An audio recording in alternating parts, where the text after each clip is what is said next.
This is the last call for all exhibitors in Class 1. Last call, Class 1, lightweight crossbreds to the makeup area. Last call.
Well, ladies and gentlemen, welcome back to the 2016 North American International Livestock Exposition.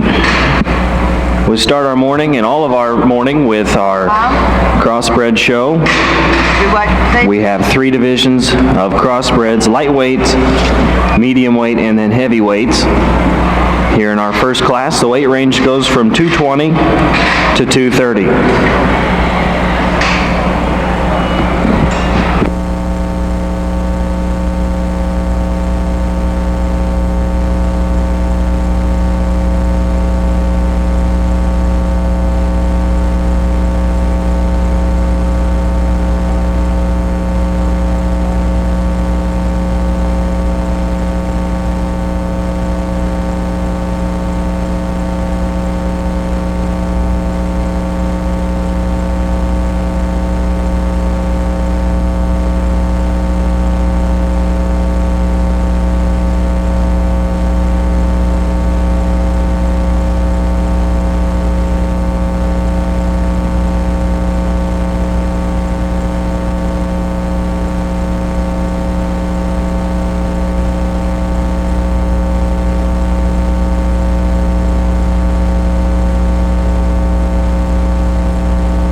For those that still need a crossbred program, they are available here at the announcer's stand behind me.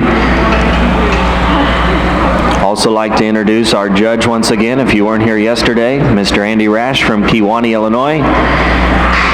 Andy and his family raise some extremely competitive show pigs, and they show in many of the Midwest shows across our country. He's a graduate of Black Hawk East and Western Illinois University before going to the University of Illinois and receiving his master's degree. He's judged at some of the majors, including OYE, San Antonio, and of course last year here at the North American, and we're honored to have Andy back with us. If you would please put your hands together and thank Andy for the job he's done so far.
Class 2, the lightweights. Class 2, the lightweights. You can head to the makeup area. Class 2, lightweights.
At this time, we'd like to put our hands together and thank these exhibitors who are exiting the ring for showing here at the North American.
second class of lightweights. Last call, second class lightweights.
Good morning. It's another good day to be alive and be back at the North American. And you know, I had a pretty good night last night. I ordered room service, and I was telling Blaine out here I could talk to my 3 kids, and 3 questions I had was, you know, my son wanted to know how the red ones were. I told him they were really good. And Avery liked the Berkshire Gill she saw on video, and she said buy her. I said, honey, I wish I could, but not available here. And then my youngest told me that I messed up the Yorkshire. So whoever was reserve Yorkshire, my 7-year-old thinks you should have won.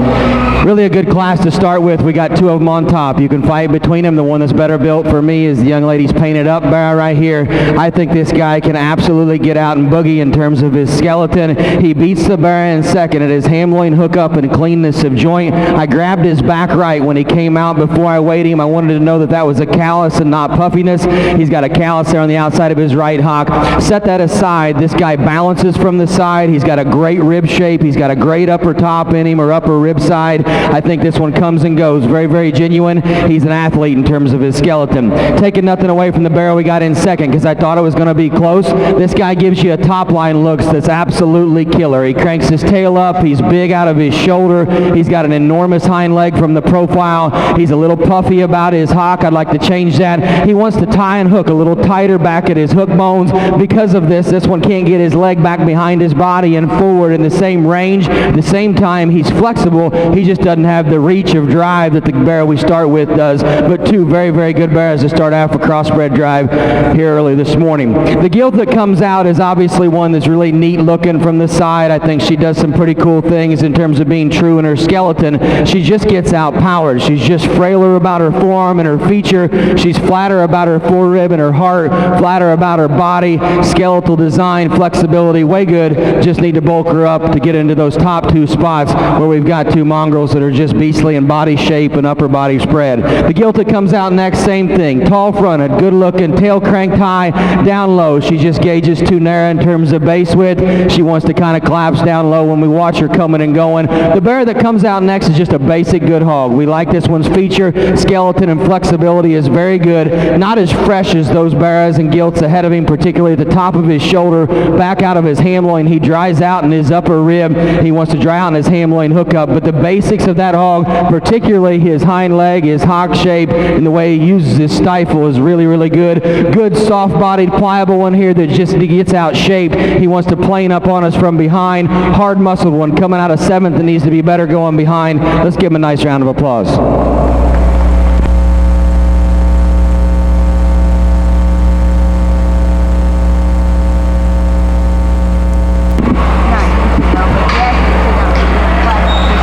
Here are results out of Class 1. Our lightweight crossbreds. First place went to Erica Newhouse. Second went to Brian Brugman. Third went to Brayton Schultz. Fourth went to Reese Tritch. Fifth went to Megan Minch. Sixth went to Hudson Tritch. Seventh went to Logan Thomas. Eighth went to Lauren Thomas. Ninth went to Audrey Weinerman. 10th went to Brandon Parker. 11th went to Logan Patterson. And 12th went to Brianna Stockwell. If you're following along in the program, it should go from the top down. Skip 11, 7, skip 9, 8, 12, skip, skip 1, skip 6, 4, 5, skip, skip 3, skip 2, skip 10, and skip, skip to the bottom.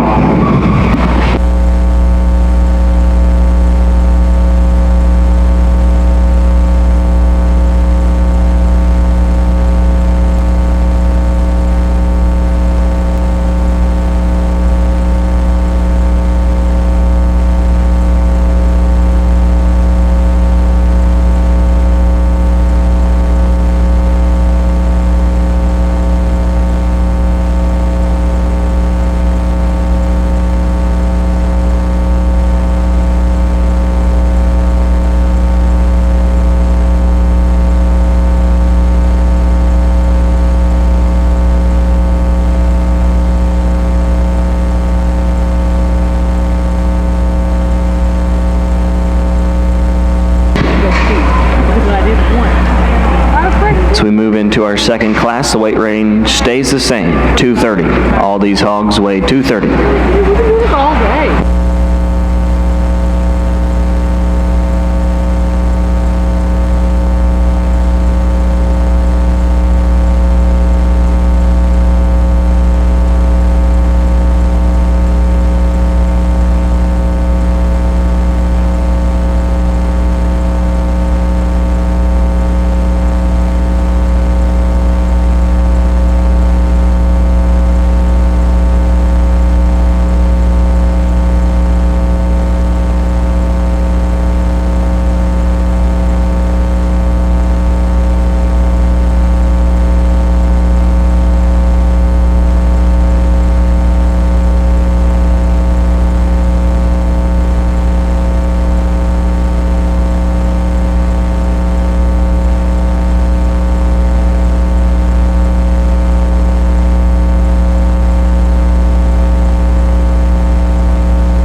As we dismiss our remaining exhibitors, let's put our hands together and thank them for a job well done.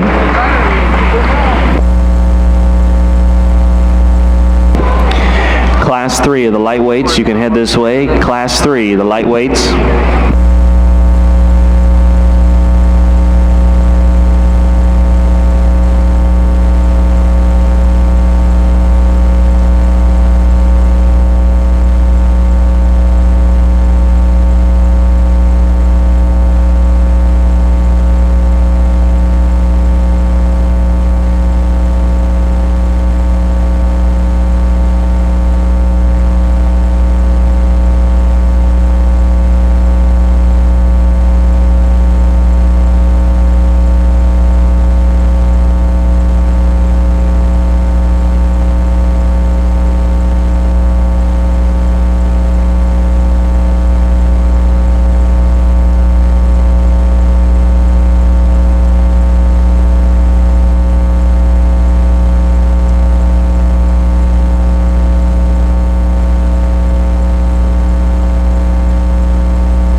good class. Logical place to start. Young lady's bear here to my left wins this class, and I think this class is 5 or 6 deep. This guy is the totals hog to me. The square, coming and going. He's genuine underneath, and he's a little lazy acting in his drive. I asked her to get him rolling, and sometimes they just naturally want to go slow. His angles tell me that if he wants to grab it here, he can. I'd like to see him do it. Let's get into him a little bit, pop him on the back, and especially when we're out here in these final 3, show off what he's got, because he hits the ground with a great pasture, and his hock shape is right. His stifle's set above his hock the way it needs to be. That's a great bear in his upper rib cage. Love the way he rolls out of the back of his shoulder, and yet he's designed extremely good. The blue bear is going to drop in the 2-hole. This guy initially gets a little slacked right in front of his ham-loin junction. His front feet are a little soft, and he maybe wants to kind of V in on us from behind. When you really break him down, he's got a big hind leg, a big foot behind him, and he does have some reach and range to his step. I think this bear has some good shape when you get right out of his shoulder. Like I said, a little piecey in a few areas for me, but a really good kind of a bear.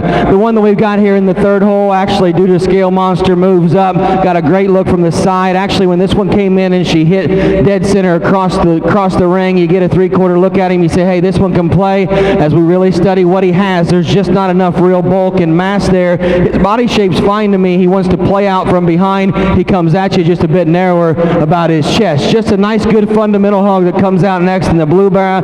For what he has up high, he needs to match down low. He's just a little frailer about his feature, a little smaller about his foot size, and toes get a little shallow for me, but a good kind of a bear. Hey, this is a good looking one from the side. That you like his jaw, you like his skull. I think this one has a head that is really immature at the same time. His body also stays with that. I think this one just gets a little drier about his center body. From the side, he can dance up higher in class. When I get right on top of him, I'd like to take the base of his rib cage and pop it open, squaring him up and just widen him up in terms of base power behind, but a really good bear, neat looking from the side. This guy comes at you just a little bolder. We got to fix them back wheels. He's starting to push outside his body. Let's give him a nice round of applause for a great class.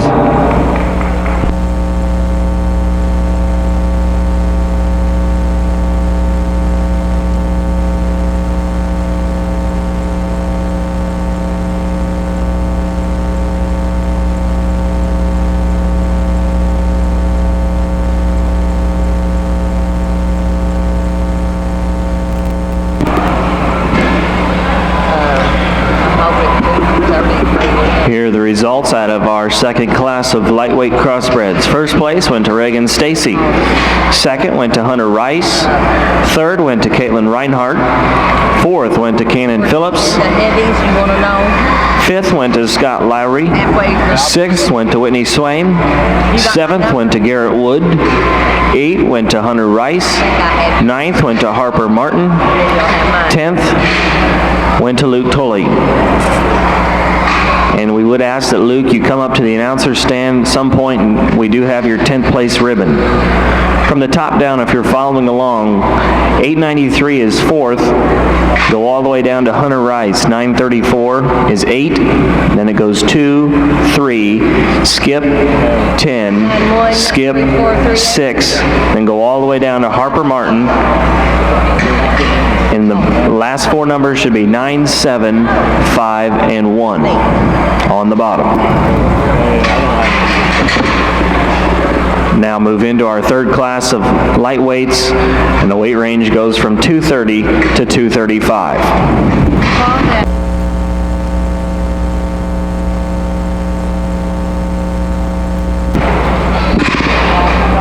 Back and tight, that would help. We still need Renee Sonovanek. 1090, we need that pig to the makeup ring. Your class is entering the ring.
Class 4.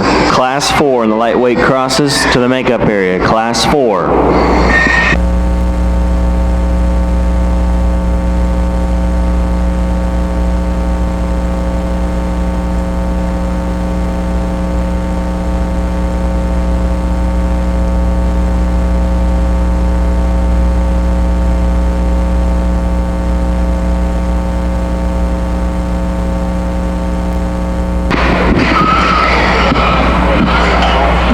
We need those paint brands returned to the swine office. If you're done with the paint brands, turn them to the swine office. Thank you.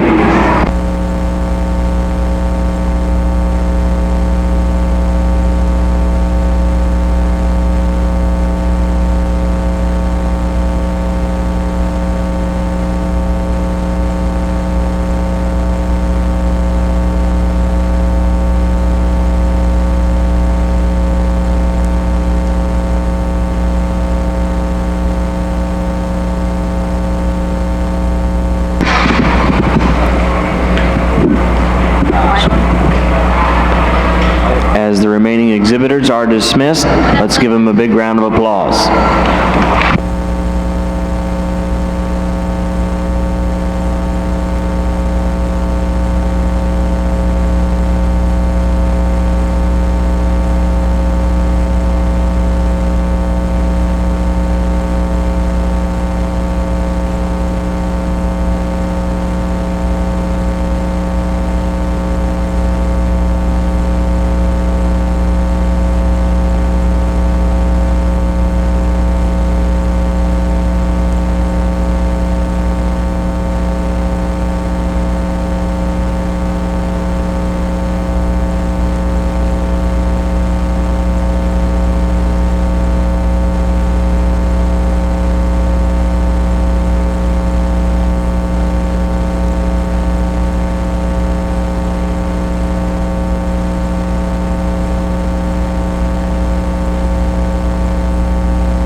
Matthew, are you drinking coffee?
really good class here. I think, the earlier two classes had those heaters up at the top, and maybe this gets a little bit closer, and it's really about breaking them down and describing them depending on where you want to put your priorities, because there's some features in each of them that I think are pretty special. The totals hog for me, the young lady in the pink shirt over at the far side's driving, and he comes out and he takes maybe the design of another one out here that's in contention and puts just a little bit more shape of body. He's got a round rib cage set in him, and because of that, he's really opened up high. The bear is very genuine coming and going. He's true.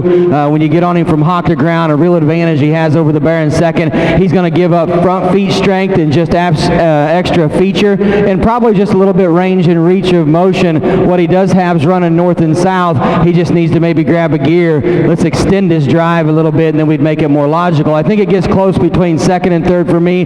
Young man's painted up bear right here is going to be in the second hole, one that is extra heavy duty in terms of his rear leg. He's got a big foot. He spreads his toes right.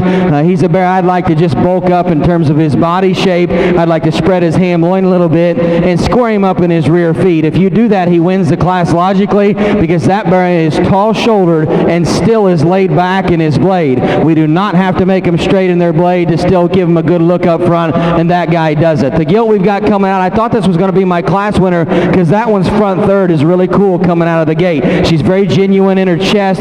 Knee to front foot is awfully good. Base of her jaw stays clean. She wants to get a little shorter and quicker about the crest of her neck. When I get back into her rear third, her hip gets a little short. She gets quicker from stifle to hawk and hawk to foot from behind, but still ultra bulky about her center body, really opened up high. If you want to choose to use her mass, collar extended enough on both ends of her skeleton, you can certainly do that. Good design bear that comes out that just runs out of gas. When you get right in behind him, he really wants to taper out of his rear third and flatten. When you run him to the bottom side of his rear third, he just maybe gets a little shallower, twisted, a little flatter in the outer part of his hip and his stifle, but from the side, I like that one's look. Here's another one that comes out. I like the shag. I dig the shag, dig the bone. This one wants to toss him outside her body a little bit on us from behind, maybe working a little bit rounder kind of a hip structure, and because of that, she stays outside her skeleton in terms of her drive. We'd like to run her in line. Good looking tall fronted one that wants to get a little narrow up front, a little harsher about her body. Got a big old booty. Just need to make this one a little softer, a little more pliable. Good functional hog that needs more shape. Let's give him a nice round of applause.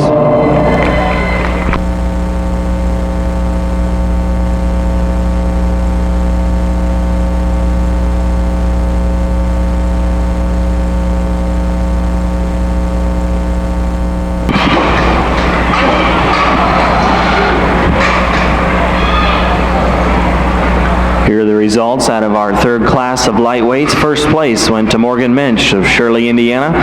Second went to Noel Peters. Third went to Reese Tritch. Fourth went to Jenna Allen. Fifth went to Tillman Peters. Sixth went to Peyton Mund. Seventh went to Amos Phillips. Eighth went to Austin Moore. Ninth went to Renee Savanavec. 10th went to Kaylee Job. 11th went to Kalara Edelman. And 12th went to Mason Swartzentruber.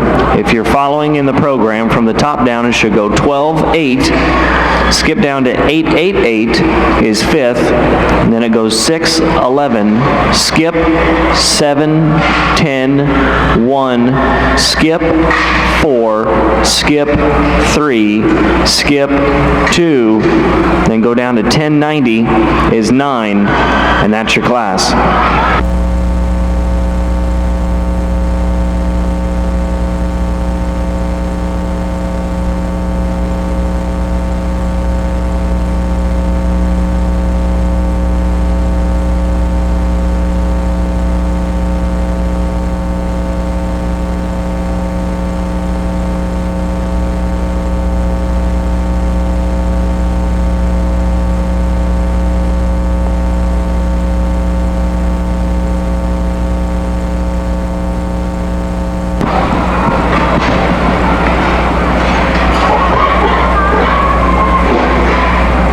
So we move into our fourth class of lightweights. Our weight range is 235 to 239.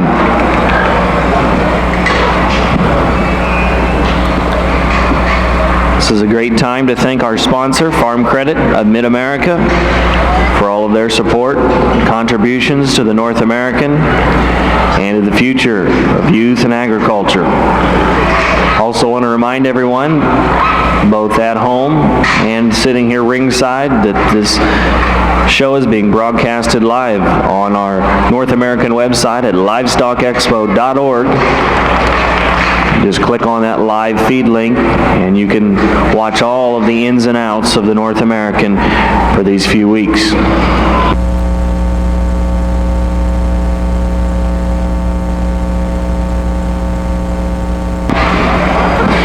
Once again, we have several trucks that have parked themselves on the east side of the swine barn. They were towed yesterday and they'll be towed again if they're not moved.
Just another friendly reminder that this is a water-only show.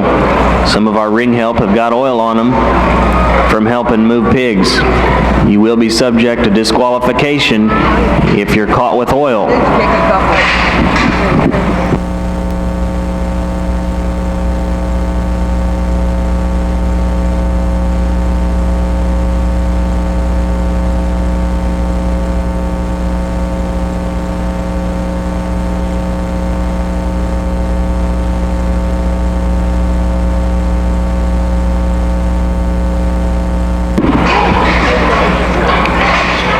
Class 5 of the lightweights, you can head this way. Class 5 of the lightweights to the makeup area.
Ladies and gentlemen, let's put our hands together and thank all of these exhibitors that have been dismissed from the ring for coming and showing here at the North American.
Great class and fun to evaluate. It's 10 deep.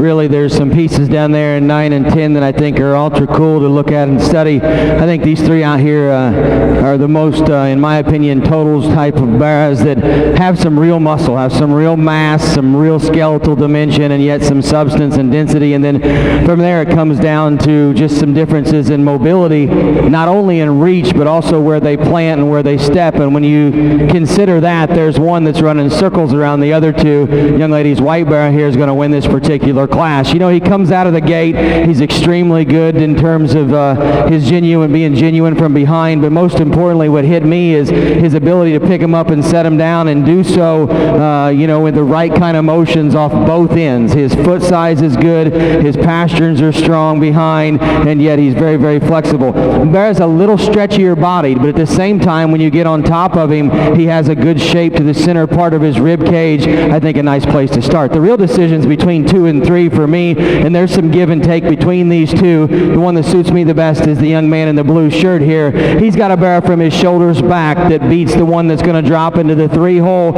I'd like to change that front end, not only in those front feet, but also the crest of his neck, the length from the front side of his shoulder to the back of his ear. If we can change that about him, I think he could push our class winner. I would like to see that one just get out and grab a gear a little bit more. Front third of the bear in third by some margin, better than the bear that beat you, young man. I'd like to change this guy from his hook bones back and down. He's a little shorter about his hip, a little rounder about his muscle, particularly on his back left. He's wanting to plant on his outside toe, shift that hock outside his body, but still a very, very good bear. When he comes out of the gate, he gives you a look with his jaw, with his chest, with his forearm, and his forerib that, hey, I'm ready to win a bear show. You get into a class like this, I put a lot of emphasis on that from ham loin back and down, and that drops him into the 3-hole. The bear that comes out next is a neat bear from the side. I'd like to see this guy just get out and stretch, particularly off those back two. When you really study his back left, he's wanting to hyperextend that joint in his stifle and his hock and rock that whole thing forward, and as he does,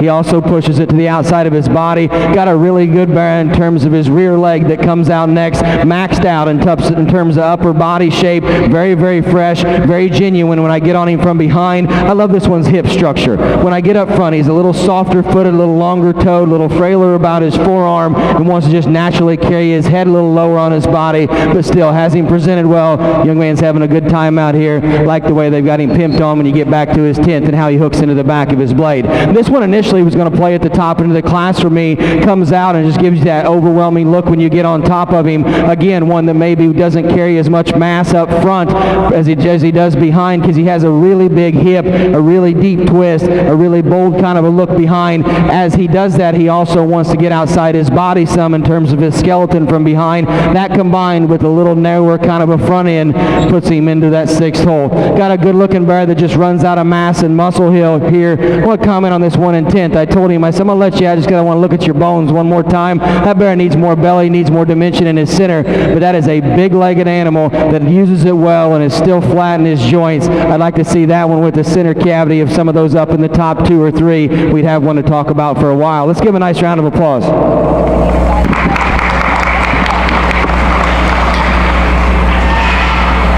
Thank you, Andy. Results out of class number 4 in our lightweight crossbred show. First place went to Taylor Kirkpatrick of New Holland, Ohio. Second went to Tyler Patterson. Third went to Cade Sponsel. Fourth went to Brittany Wishmeyer. Fifth went to Jed Cobb. Sixth went to Hannah Swenson. Seventh went to Landry Rodabaugh. Eighth went to Macy Lyons. Ninth went to Braden Bowers. And 10th went to Gary Nelson Barger. If you're following along in the program, it should go from the top down. 2, 9, skip 4, skip 8, skip 12, 5, 10. Then go down to the Rodabaugh hog is 7, then 6, 11, 3, 1, and then a skip on the bottom. Now move into our 5th class of lightweights, and the weight range goes from 239 to 244.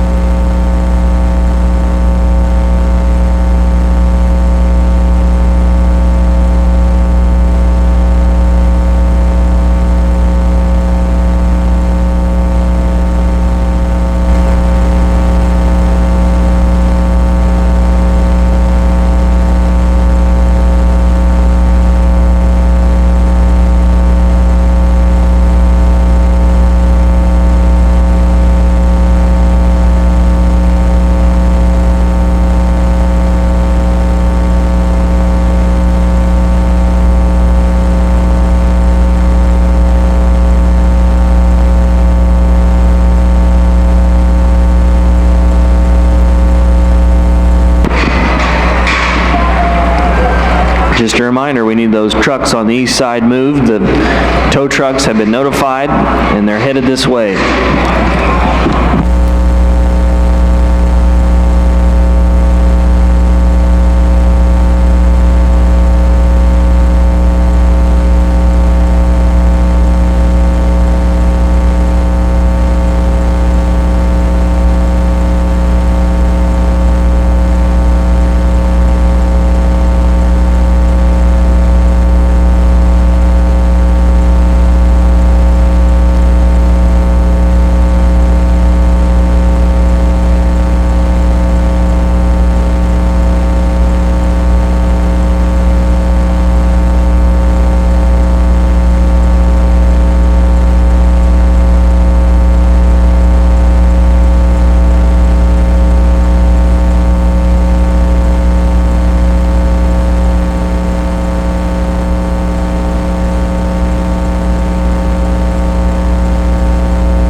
let's congratulate these exhibitors, the remaining ones that are dismissed now from this class. Thank you for coming to the North American.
another good class. We lost a good one that'd be up in those top 2 or 3 to the scale. We've got one out here that then wins pretty logically after that. The young lady's belted bear, thin belted bear over here in the middle of the ring is going to be our class winner.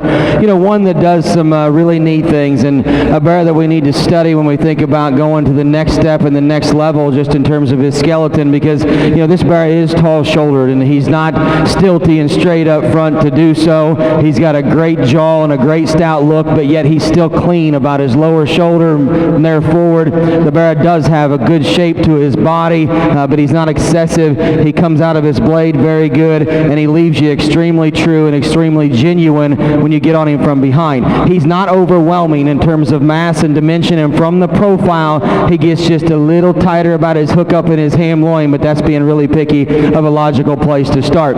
From there, it gets difficult. I'm going to come back to the little lower set bear here, the young man in the plaid shirts driving, and, you know, I say lower set, and that is his disadvantage in here, because as you study his bone work, he just comes a little quicker about every part of his leg work, but yet at the same time, watch that guy coming and going, and that is one bold critter, big in his chest, extremely bold in his base, but yet stays inside his body. We just like to extend him a little bit in those in that joint work, and up front, you know, maybe he wants to just get a little bit different in the shape to his knee, but a really good kind of a bear. 2 different kind of hogs here in 3rd and 4th, and we're going to go with the young lady's gilt over there at the far side. This one is absolutely pimped on when you get on top of her in terms of how she comes out of her shoulder, right there at her 10th rib. That is a near ideal turn up high.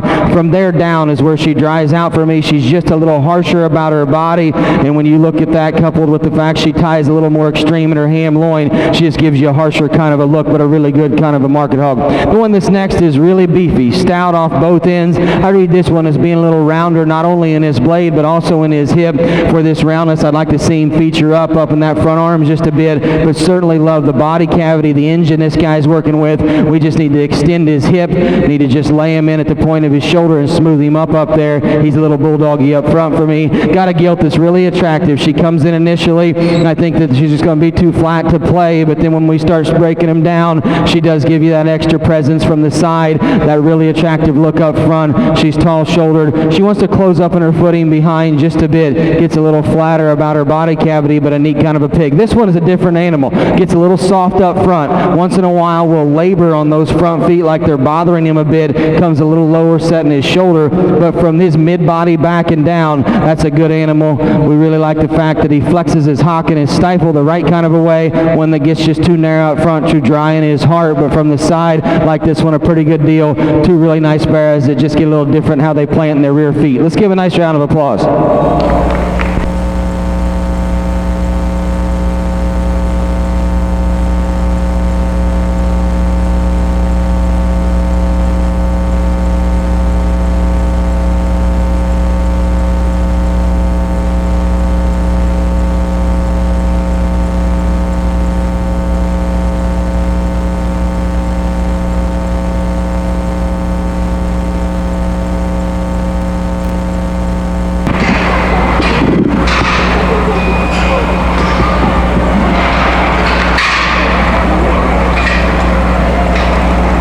Give you the results for Class 5. Class 6 is our last division here in our lightweight show. So after Class 6, we'll need those first and seconds back for our champion selection for our lightweight crossbred. Here in Class 6, our weight range is 245 to 249. Let's give you the results out of Class 5. First place went to Lacey Logan. Second went to Noel Peters. Third went to Delaney Chester. Fourth went to Elisa Vaughn. Fifth went to Riley Went. Sixth went to Kylie Lyons. Seventh went to Stephanie Morris. Eighth went to Ethan Chance. Ninth went to Morgan Fiddler. And 10th went to Kayla Joe. From the top down in your program, it should go skip, skip, skip 4, skip, skip 7, 1, skip, skip 6, skip, skip 3, 2, 10, skip 9, 8, 11, skip, and then 5 on the bottom.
At this time, we will dismiss the remaining exhibitors. Let's put our hands together and thank them for their job well done.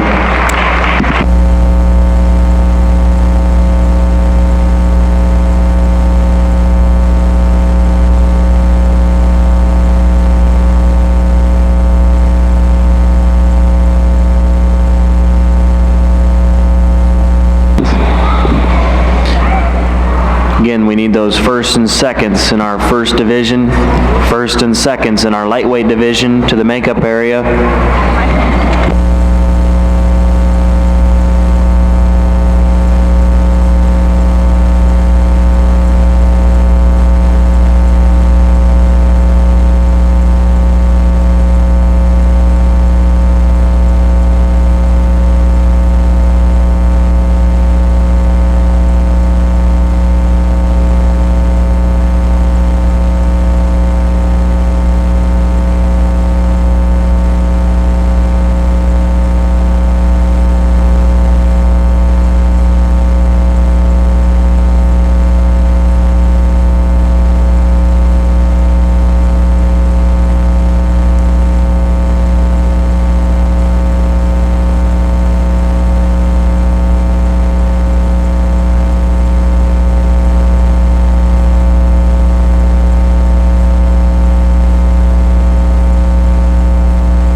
Just a reminder, everyone, that our NJSA and Team Purebred booths are open behind the announcer's stand for any purchases that you might like to make. Also, if you need a picture with Mr. Mapes, please let us know as you exit the ring. I gave that number to Bethany.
Great class to study and evaluate, and I think that they're 7, 8 deep in here, and you can certainly do some different things, and you're just trying to, again, totals them up and keep them built genuine and keeping them going good in terms of their skeleton. The one that totals up for me is the young man's blue-eyed, blue-headed bear out in the center of the ring, and he comes in initially, and that color, white-bodied, blue-hipped, you really got to get on top of him to realize what he's packing. When you get out of his shoulder, the bear has a very useful hind leg, and I think he's a little more relaxed up front than another gilt that's in contention. He's stronger and better in his front feet than the other bear that's in contention, and just trues up better from hock to ground than the other bear that's in contention. I think these two can get close out here, and obviously there's one that has a design advantage from the side that you really love, that top line levelness. You love that hip and the tail and the way she keeps it up there on her body, and she's very, very genuine. If I can change her, she gets a little narrow up front, wants to run that shoulder blade a little straighter than ideal. The bear out here that's also in contention with her has a little more bulk. Everywhere you look at him, he comes at you with a bigger chest, he's bigger hip, got a really big hind leg, and he's very functional in his skeleton. With him, you'd like to square his front toes up. You'd maybe even just trim up just a hair from hock to ground, but I like his range and reach of motion better. That's close. The white bear is second, gilt's third. I think that's a good pair to talk about. You can flip them if you want to use design. The one that drops out next, if I could take the rear third of that one's body and put it on a couple of these other ones, you'd go ahead and have your class winner, and I'd be talking for a long time. From that one's mid-body forward is where I change him, but I really want to talk about his positives, and that's his last rib back and down. This guy's hip has extension from hooks to pins. His hind leg is near ideal in terms of pasture set, toe size, toe evenness, being very genuine from hock to ground. I love that one's outer shape to his upper hip. As I run him forward, he wants to tighten and dry up, and his fore rib a little bit is a little longer and staler faced bear compared to the other ones that we have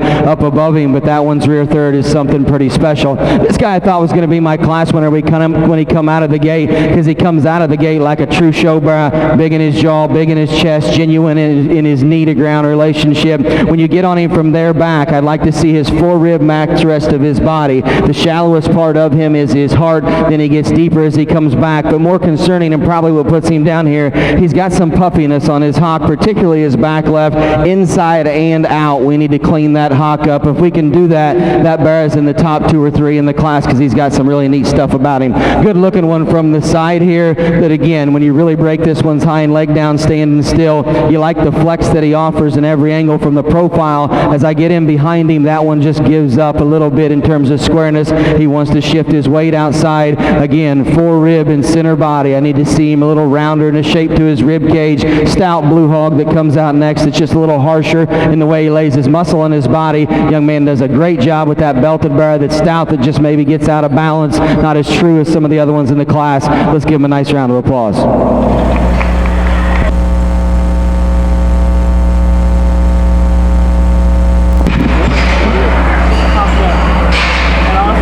Results from Class 6. First place went to Samuel Gardner of Greenfield, Indiana.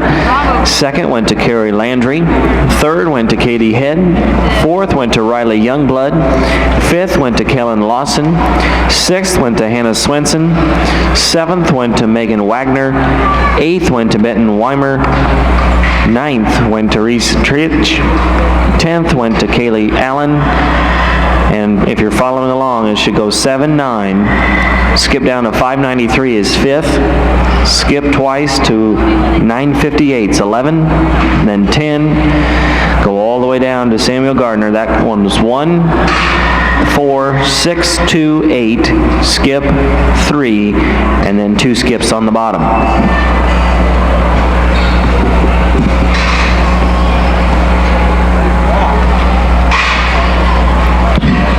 Now ready to begin our lightweight championship selection. If we could have that first class of middleweights to make their way to the makeup ring.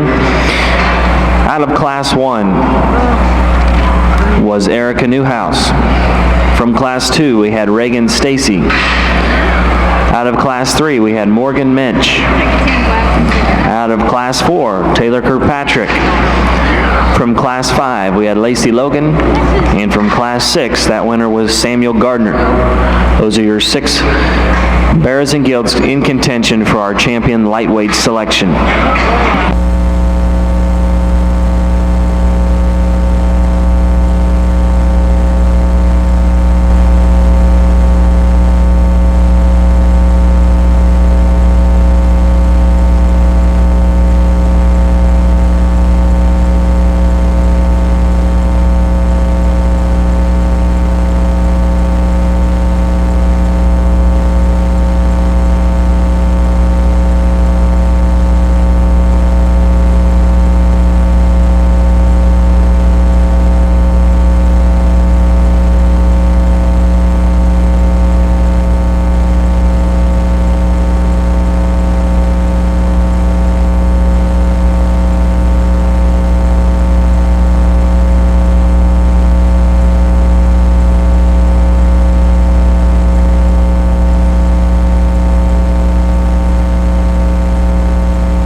Very good lightweight crossbred drive. Let's congratulate all these exhibitors for bringing a great set. There's some that are second and third in class that I think could be out here and still make this a very competitive drive. And, you know, there's nitpicking that goes on when you get this caliber of show bears in a ring. And, you know, we can disagree. That's fine. It's what makes this world go around, is the ability to put good hogs out in a champion drive. And then let's let people that breed them, feed them, decide kind of how they like them or how they line them up. And, you know, it's kind of a three-dog race, and then it really comes down to two for me. And then when I really start studying them and where I put holes in them, the one that has the fewest holes to me is one that is just very complete. Everything fits and everything matches. Young man's blue bear right here in front of me is your champion. Let's give him a nice hand. Samuel Gardner just selected out of Class 6 as the champion of our lightweights. Kerry Landry now comes in contention for reserve.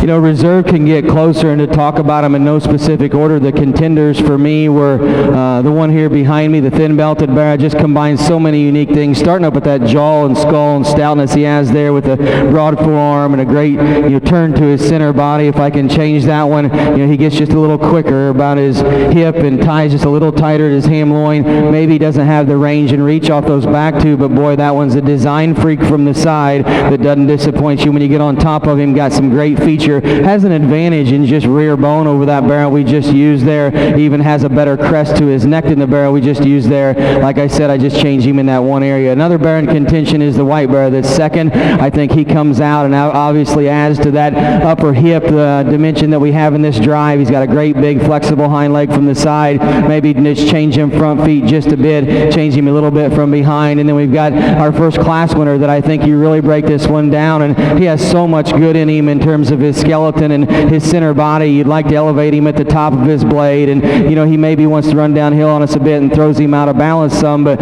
you talk about one that's extremely flexible behind with a great hip. You know, this is the three that I really break down and study. The one that most closely follows to me, my champion in this lightweight division, one that has some ultra unique pieces. That young lady's thin belted bear is your reserve. Let's give her a nice hand. Lacey Logan just selected as the reserve champion. Congratulations.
Still need several hogs out of that first class of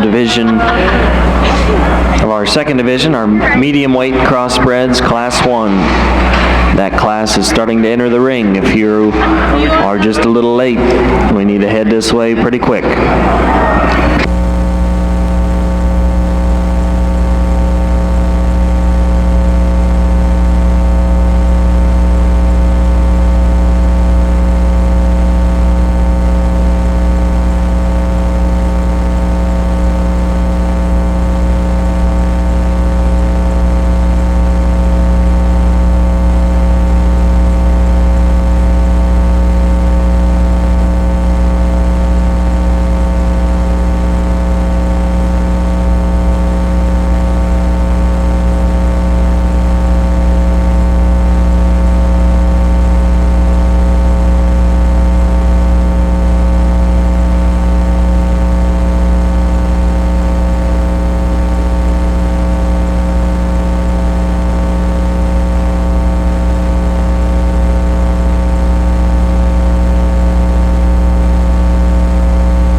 need to make sure that our champion and reserve champion, lightweight crossbreds, head over to the drug testing area. Those two hogs need to be drug tested at this time. And that'll go for all of the other medium weight and heavyweight crossbreds. Those need to be drug tested immediately after they are selected.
As our remaining exhibitors leave the ring, please put your hands together and congratulate them on a job well done.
This is a great class. Let's give these exhibitors a nice round of applause because it's deep and there's some differences. And, I'm not one of those judges that's going to tell you that, in classes like this that it's non-negotiable, because you can talk all three of these, or for that matter, in fourth and fifth into these class winners. I just like totals, and just the way that I roll through things is I want them to be complete. I want to be comfortable and lay my head down at night knowing that I used one that's not messed up and maybe isn't an extreme in an area. I'll take them as extreme as you want to get them, as long as you can keep them built right and in line and, flexible. And with that said, I want them to match from front to rear. There's two of them out here that it comes down between, and there's some minor differences between the two. One has more chest and comes at you like a Mack truck. The other one has a better hind leg and is a little longer about his hip and just uses his rear assembly better. For me, I'm going to use the young lady's blue bear here directly in front of me. When you really break this one's skeleton down, this one's hind leg is near impeccable in terms of foot size, how he uses it. He shows you the bottom of his paw, his length from hooks to pins, his natural slope back there,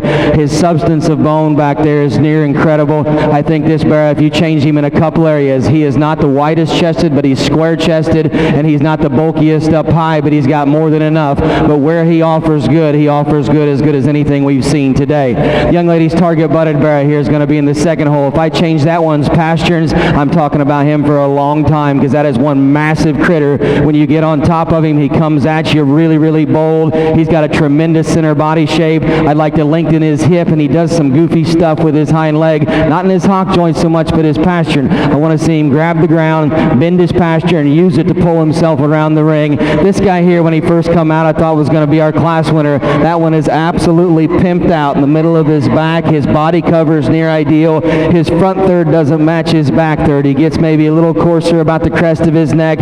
He just gives up power when you study him from his tail down to the ground. Wants to pivot a little differently on that back foot. Center part of that hog is near ideal. Upper body's near ideal. He comes at you with a big chest. I just don't see it all matching up for me today, but a really good hog in a very, very tough class. This guy's a little lower set, a little coarser, I guess, as I read him in terms of his rear bone. At the same time, some of you might say that he's the moderate bold one that gets around the ring very comfortably in terms of his profile stride. I'll give you that. Again, I see him a little quicker in his bone work behind. I see him just a little coarser in how he's put together. Doesn't freshen up in his upper body like the bear that we drop out next. This guy has an incredible turn right out of the back of his shoulder. He's one that I think in terms of his loin edge, his presentation of skin and hair, hits you as very, very fresh. I guess a couple areas I changed him. When you step off of him from the side, he gets a little piecey in that top line at times, and compared to these bears up ahead of him, this bear by no means is frail. He just gets out boned from his bottom joint down.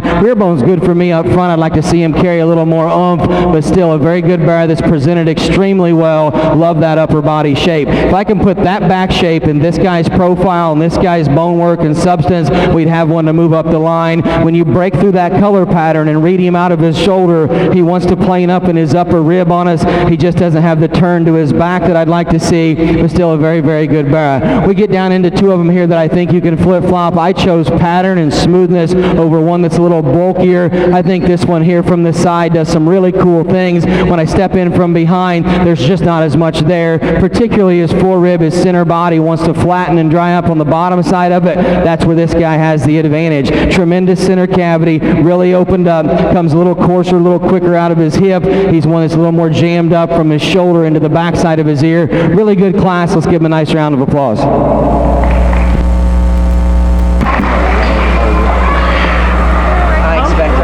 Here are the results out of our first class. First place went to Maya McCoy of Bloomingburg, Ohio. Second went to Hadley Hendrickson. Third went to Colt Wolf. Fourth went to Cody Maxwell. Fifth went to Jackson Cobb. Sixth went to Caitlin Schillinger. Seventh went to Jenna Allen. Eighth went to Riley Addington. Ninth went to Mason Schwartzentruber. And 10th went to Dylan Miller. In the program, from the top down, it should go 10, skip, 4, go down to 15:04. Jenna Allen was 7, skip 9, 1, go down to Hendrickson was 2, go down to Addington, paint brand 9 was 8th place, and then it goes 5, 6, skip, and then 3 on the bottom. As we move into our second class of medium weight crossbreds, our weight range goes from 255 to 258. That third class, you've got plenty of time, but you can start heading this way. Class 3, first call.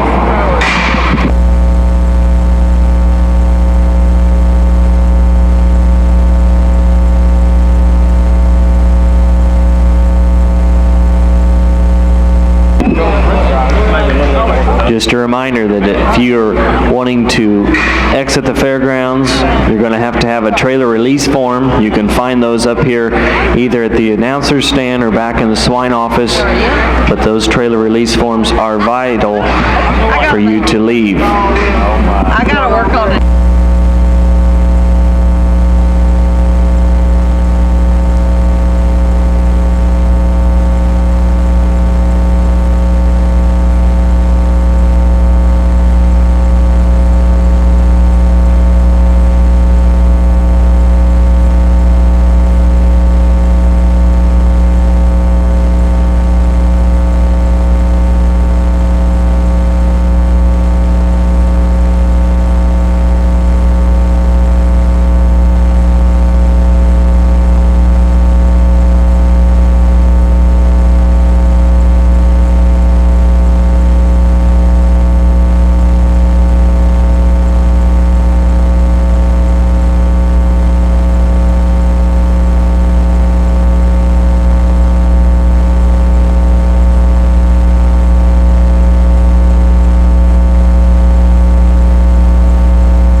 Farm Credit is an annual sponsor of thousands of youth programs throughout the United States each year, including the Junior Swine Show. Whether you're a full or part-time farmer, rural resident, or own an agribusiness, Farm Credit can help with your financing needs. And we thank Farm Credit for their support here at the 2016 North American.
We do have a special guest with us this morning.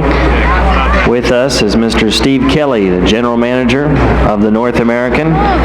He's been a dedicated supporter of the youth livestock programs, and we certainly appreciate his presence and leadership, not only today, but throughout the year for the North American. If you would please put your hands together and thank Mr. Steve Kelly, General Manager of the North American, who's with us this morning.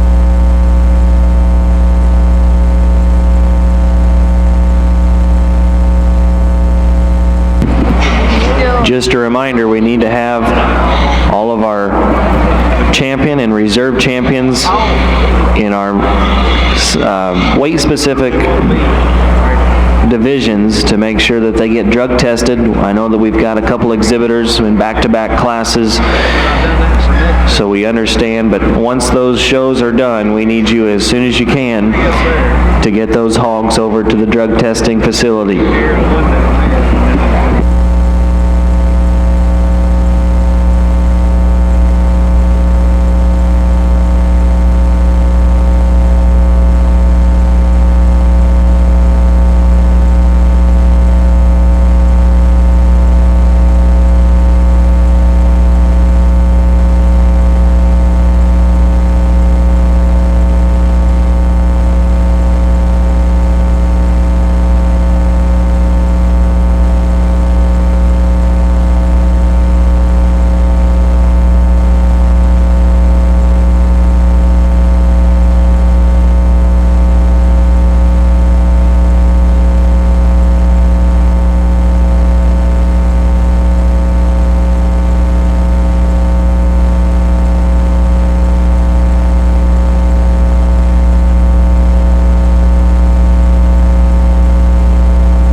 As our remaining exhibitors are dismissed, please put your hands together and congratulate them.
another good class and fun one to talk about, because I think, again, there's some differences. There's one that wins really easily for me, and the color pattern is kind of difficult to study through. The young lady in the pink shirt over there is driving your class winner. One that's just built better. Just simply sum it up and say this one's built better, coming and going. This one everything fits on. Got a very immature skull and head, but yet still has enough density in terms of forearm and front leg. Has a great hind leg in terms of being genuine, also having flex. Get down into this guy's rear toes, and they're even and they're true. On the top side, he's one of the freshest. When you take him from the back of his ear to his tail head, he reads with a very, very good upper skeleton with a nice round kind of rib cage set in him. Now, when you talk about places to change him, we need to just grab his belly and just drag him down about an inch, maybe swell the bottom side of his rib cage. I don't know if he won't eat or take a drink, but I'd puff that one up a little bit with some juice and feed, and let's see what he does when he comes back. But I think he's ultra complete. The gill's going to drop into the 2-hole, and she does have that extra oomph through her center body, and again, she comes out like a truck in terms of her chest, and the power she has at the base of her chest reads the same into the front side of her shoulder. If I can change this one, it's when I get right in behind her, she wants to pivot and twist on her back to shift that weight to the outside hoof, but still a very, very good gill, presented extremely well. Here's just a basic bar that's flexible from the side, got a good center body in him, big engine set in him, just doesn't balance up good enough in terms of the crest of his neck, a little plainer shaped out of his hip, and again closes up in his rear footing. The front 2/3 of this guy, deadly. I love him at the side in terms of the way he carries his head above his shoulder blade. Fairly naturally,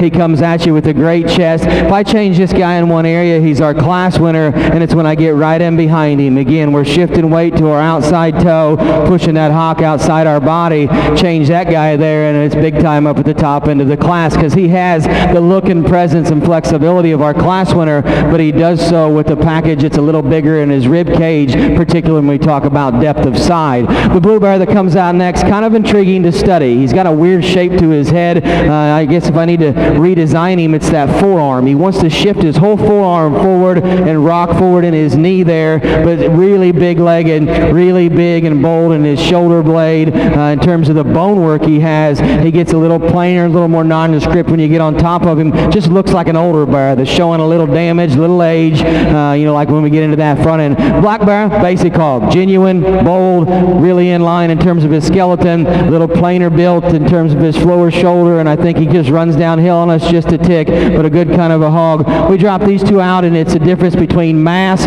or design. The design of this one, I'll go ahead and move in a place head of the blue gilt, just that it gets a little flat, a little narrow in its body cavity. Blue hog, it comes out of a gate, really square, really shapely. Need to change them back wheels. Let's give these people a nice round of applause for a great class of crosses.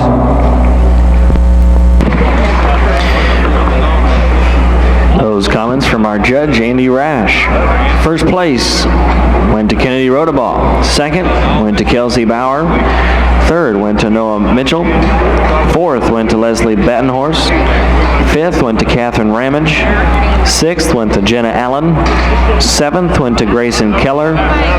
Eighth went to Gabrielle Line. Ninth went to Gabby Sisk. And 10th went to Landry Mitchell. If you're following along in the program, 906 is the first one on there. It's 5th, and then from there down it goes 6, skip, 10, 8, 7, skip, 9, skip, skip, 3, skip, 2, 4, and then go all the way down to the bottom. That one was 1. 447. Jesse Hoblin, back tag or paint brand 447. We still need you in the makeup ring. And Lyndon Youngblood, 1272. Need those two hogs to the makeup ring. Your class is entering the ring.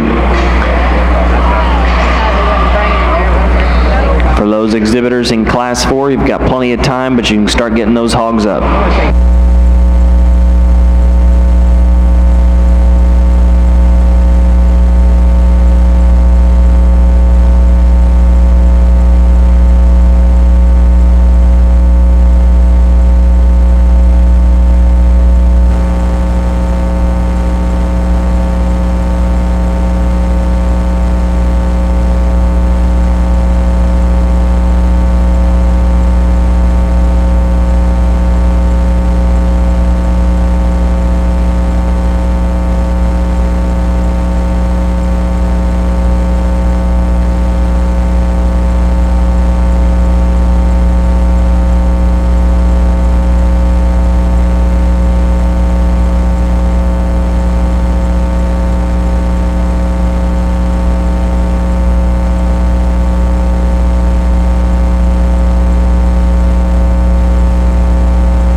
this time, we will dismiss the remaining exhibitors as they exit the ring. Please put your hands together.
just to let everyone know, we will not be breaking for lunch. So we're going to keep rolling with our crossbred show, no lunch break.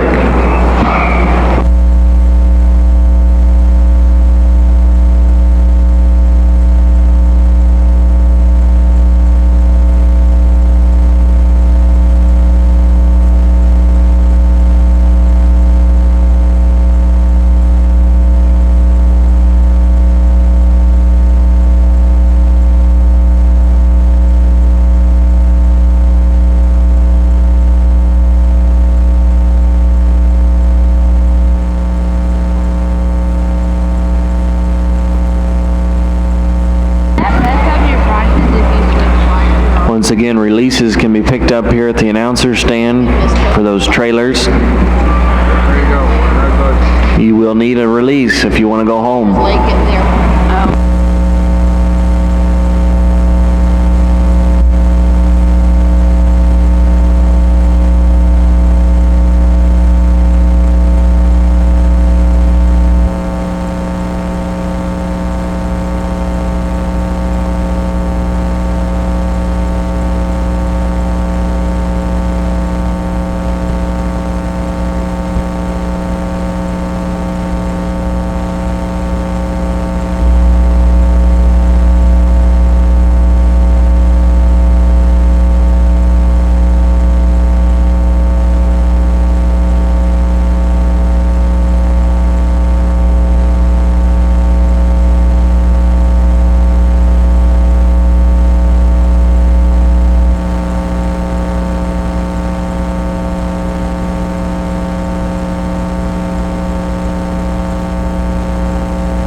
We had a good pure show yesterday, and the crosses have been fun to this point, but it's time to get it on when we get into classes like this, because they run really deep, and the one that wins this class, I think, is very, very good. And, you know, he's not perfect if you want to sit back and start drawing the ideal bear for 2016 or 17, but he's pretty darn close in some areas of where we need to build them better. I think that young man's bear in the center of the ring is an absolute creature in so many areas. He's got the weirdest attitude, because when he pops him, he wants to lunge forward, and then when he collects himself and goes, that one is very flexible in terms of his skeleton. He's overwhelming when you get on top of him in terms of how he comes out of his shoulder. His loin edge is near ideal. He's big hipped. He leaves you with wide base, but yet he stays inside of his skeleton. He's not the biggest chested, but he's square chested. The weird thing is, I think I'd like to just give him a shot of jaw, because usually that indicates, or snout usually indicates, that they're going to maybe be a little bit more refined from their back, but he's not. He gets into a big forearm. He gets into a very big forerib, mid-body, hind legs enormous. Young man, that's a good bear to lead off the class. Hate to take away from this guy in second, because he is ultra complete. When he come out of the pen initially, I got on top of him and said, is he going to have enough to play? He does have more than enough when you're reading for just total dimension. Again, we'd like to just gauge him wider right there at his chest and maybe pop his lower body and mid-body open a bit, but you talk about design, high-headed, loose-spined, cranks his tail up, but yet still handles it well when we get it that high in the air, stays genuine in his back feet when you get in behind him and read him from hock to foot or hock to dew claw. Nice bear to go into second. This guy's got some areas he's better. He's got a little more feature when you get into his back leg. I think this guy comes at you better in his chest than that bear just ahead of him. He wants to get just a little tubey right in behind his blade because the shape to his forearm, the shape to his shoulder blade is good. I'd like to grab him right there in his heart and just pop him open just a bit, but a very good bear. Top three are ultra cool bears to study, and I think they bring some neat pieces to the table, not only for design and balance, but also just having a little ump. This guy's rear third's as good as it gets. I'd like to change that front end. His head reads a little older to me, a little more refined about his snout. The way it attaches is just hooks in lower to his shoulder blade. When you get to his last rib and come from there back and down, that is a bold upper skeleton. His hip and the spread to his ham loin hookup is near ideal. His length from hooks to pins and how he goes to the ground is really cool. When you step back at the side and just study this one, again, face, snout, how he hooks in up front, just age, or what I would call a little staler kind of a head, but still one that comes into a class, probably expecting to be in those top two spots and hit a very deep class. This bear that comes out next from the side in the bleachers, you're probably saying, hey, that guy's pretty good. Why can't he get up there a little higher in class? And he certainly can if you want to take that profile and stamp that and move him up in the drive. When I get right in on top of him, this guy gets a little plainer about his shape, particularly back here at his 10th, or when you get in his last rib and read him back to his ham loin, he wants to just narrow up in his base there just a bit compared to the hock spread he has, but a really good bear from the profile we like some things about. We drop this guy out, and he pushes his back up in the air, and the young lady said he's trying to go to the bathroom, and he is. The entire drive, he's trying to, kind of go to the restroom here and pushing the middle of his spine up. I just like to see him just be more comfortable everywhere. As he pushes his back up, he wants to roll in his outside toe. That gets his hock outside his body. The white bear that comes out is great in terms of upper body freshness. He just doesn't flex his posturing and hock good enough behind. Let's congratulate him for a great class.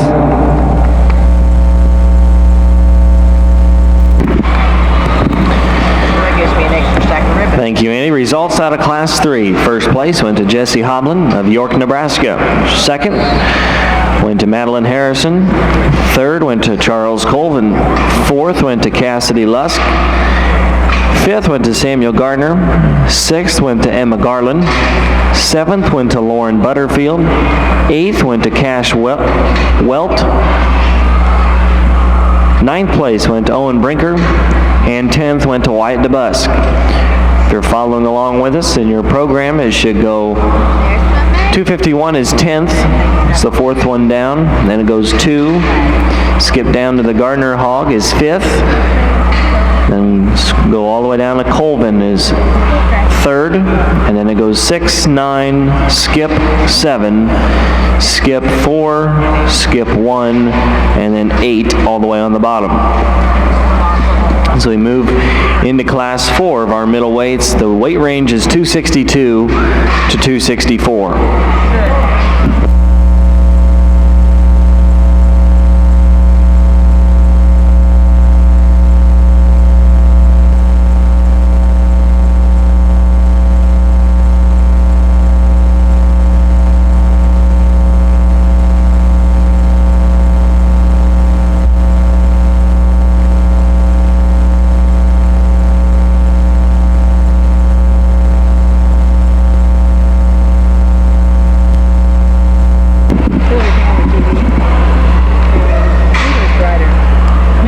Wyatt DeBusk. We have your ribbon up here at the announcer's stand. Wyatt DeBusk.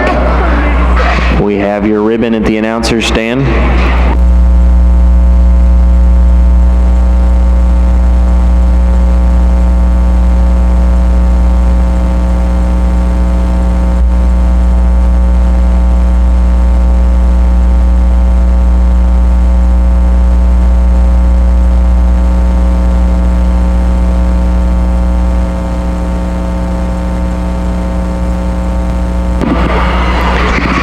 Minor Doll Exhibitors is Steve Mapes is still taking pictures over at the photo backdrop in the southeast corner of the swine barn.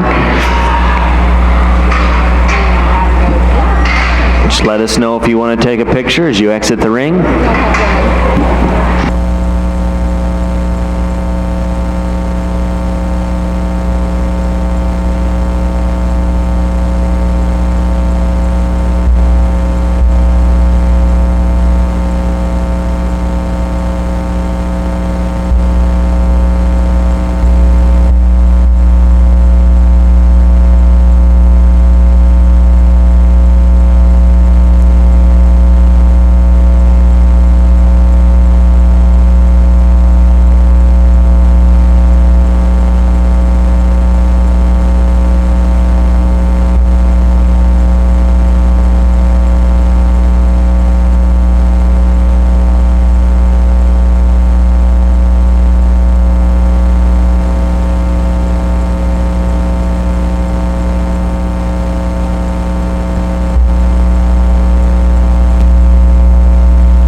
class number 5. You can head this way. Medium weight crossbreds, class 5.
As our exhibitors are exiting the ring, please put your hands together and thank them for coming out here to the North American.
Another good class. We're going to start with the belted bear to win this class. He's just stouter in every area of his body, particularly when you get into the center part of his rib cage. You study him up along his back line, the dimension he carries out of his hip, and that's a wide weight base bear that still keeps that stifle and hock running in line with the rest of his skeleton. If I can change him, I change his front feet. He wants to turn his toes in on us just a bit up front, and from the side you got to call his balance in terms of front end compared to the rest of his body good enough, and when you do, his added bulk and dimension is going to let him win the class. From there, we're going to go to a really good looking attractive blue bear at the far side. This guy comes out of the gate heads up with a stout jaw, got a great look to his top line. His proportions are very good in terms of heart to flank and how everything fits, and composition is extremely good. I think that bear is a little cleaner in the composition, the flesh he lays over his body, but it's not a bad thing because he still has some density to him. He just doesn't have the extra pack the extra punch into his heart, his forearm, his center body. If you can mass that guy up, give him just a shot at chest and just forearm and center body, I think his added design flexibility, particularly squareness of front feet, goes ahead and beats that belted barrel we start with.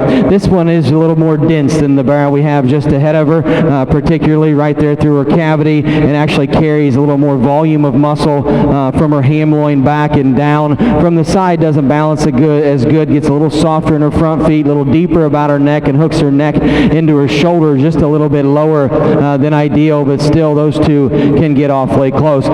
By process of elimination, this one ends up in 4. It's just a bear that's just not really messed up in any area, but doesn't wow you either. I think this guy is, pretty genuine when you read him for muscle. He doesn't have a lot of turn to his back line. He doesn't have a lot of feature up through his front arm, but everything kind of fits together. He's a mobile bear, just needs to be turned a little sharper at the top of his blade, how he comes out of his blade, and like I said, I'd like to just stouten him up in terms of his bone work, particularly in his form. Initially, I thought this gilt was going to be in our top 2. She comes in and gives you that look from the side, and you say, man, that one's got a profile going on, and yet has a big hind leg and has some substance to her. When I get on top of her, there's just not as much there. I think when you really read this one's frame, it's just flatter and narrower, but at the same time, that design is really, really cool to study. When you can put their tail up like that and still keep them mobile out of their hip, keep their hind leg working like that, and yet have a big hind leg with a big foot, that's a unique combination. Like I said, just comes a little flatter for me, particularly when you get right into the front part of that one's rib cage. This one's just a basic hog, genuine when you get any from behind. Barrow wants to maybe just come up in his flank a little bit more than ideal. He does have a really big hip and, a deep twist and has volume. I see that one not balancing as good in his spine, wants to carry his shoulder a little forward, his neck a little low. This guy here, I don't know if he's, off in terms of health. I heard him coughing a little bit, just a little drier center, just doesn't look as full and fluffy and as fresh, but boy, there's good there. That guy's skeleton's in line. He's a tall fronted bear that still's relaxed in his shoulder blade and his knee. Like I said, just showing a little bit of damage there to that body cavity. I'd like to just blow him apart in his lower rib and just freshen him up. Good solid bear here, just gets jammed up front. Let's give him a nice round of applause.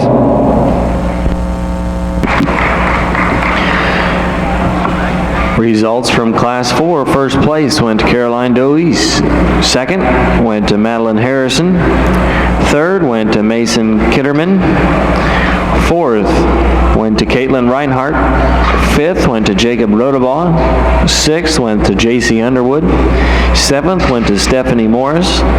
Eighth went to Hannah Brock. Ninth went to Connor Summers. And 10th went to Craig Wishmeyer. If you're following along in the program, it should go skip, skip, 9, skip, 1, 3, go down to the Wishmeyer hog is 10, and then it goes 2, skip, 8, skip, 5, 6, 7, and then the Reinhardt hog 921 is 4th. They're second from the bottom. Now move into Class 5 of our medium weight crossbreds. Our show weight goes from 265 to 267.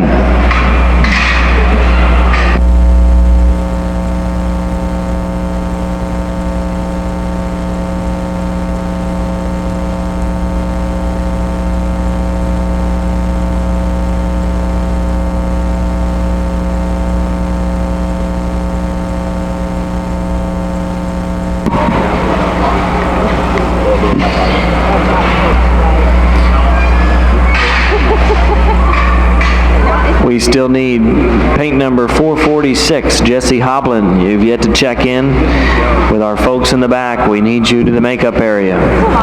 Jesse Hoblin, thank you. Your class is entering the ring.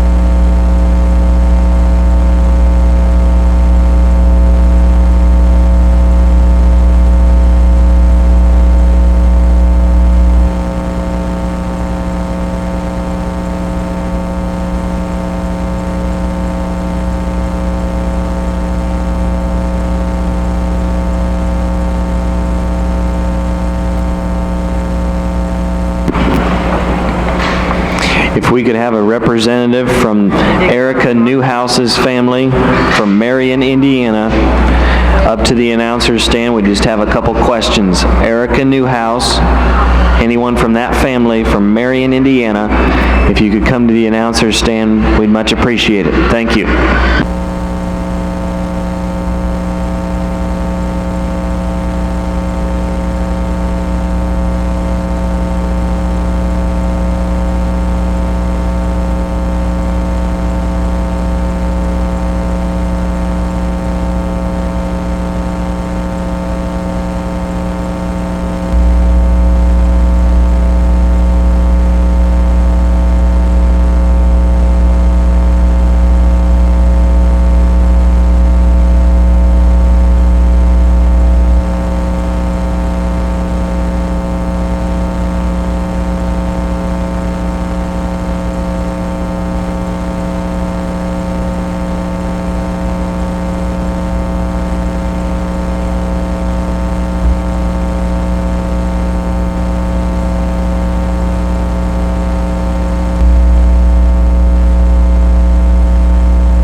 Class 6 of the medium weights. If you're not already headed this way, we need you in the makeup area. Class 6.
dismiss our remaining exhibitors, please put your hands together and thank them for coming out and showing here at the North American.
thank everyone for joining us, both here and online.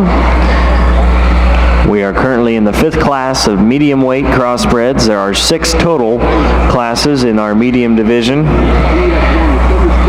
After our 6th class, we will select our champion and reserve out of the middleweights, and then move right into our heavyweight show. Like I mentioned earlier, there will be no break. And now our comments from Judge Andy Rash.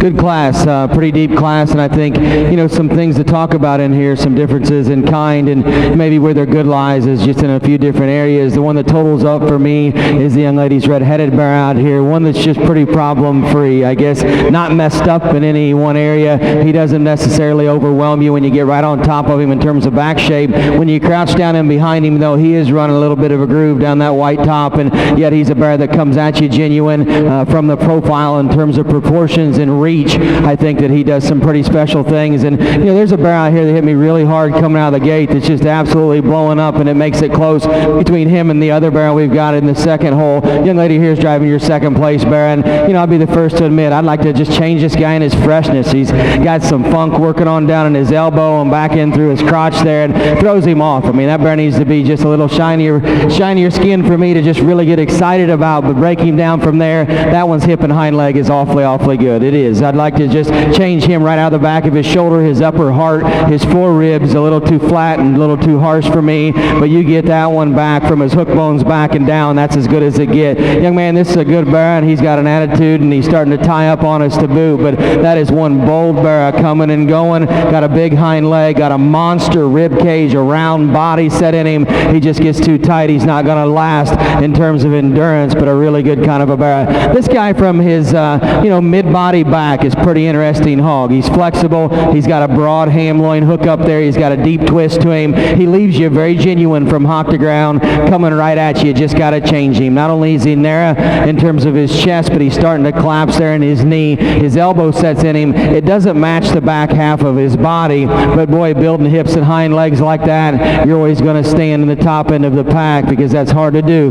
He can show you the bottom of his feet. He can grab an extra gear. Neat kind of a bear. Put those wheels on this guy, we can move up the lineup because this one's ultra bold and bulky all down his top, and he's got a big engine in him, got a big hip. Everything's just too jammed up. His neck, back of his ear to his shoulder blade, hooks bones to his tail, and yet even in his rear wheel there, we like to extend him from stifle to hock. Let him just move more comfortably about the ring. This one's just a little hesitant in his step. I love the heads up, fresh skull that this guy carries, yet they got him maxed out in terms of shape right out of his blade. Young man does a great job driving. He just wants to get a little narrow base behind compared to where his hock sits. He wants to get a little inverted in his build off his back two. Just doesn't reach as comfortably or as stable and true off those back two as some of those ahead of him. This guy here is just a basic stout muscle hog. Maybe he doesn't balance up as good. He's carrying some, some gland or some tissue back there in his flank. That coupled with, a tighter ham loin hook up and a crest kind of throws him out of balance. But where you appreciate him is when you get on top of him. He's extra stout. He's extra bold. Got big hip, big muscles, and still has some substance and bone. Young man's gilt that comes out just gets a little drier in the rear rib and flank. Good hog, though. Let's give him a nice round of applause.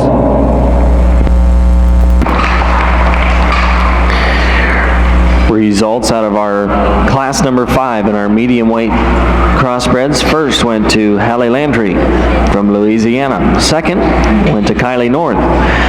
Third went to Braden Fannin. Fourth went to Jesse Hoblin. Fifth went to Scott Gardner. Sixth went to Connor Utterback. Seventh went to Skylar Knapp. Eighth went to Noah Kitterman. Ninth went to Taylor Hannon. And 10th went to Ethan Beeman.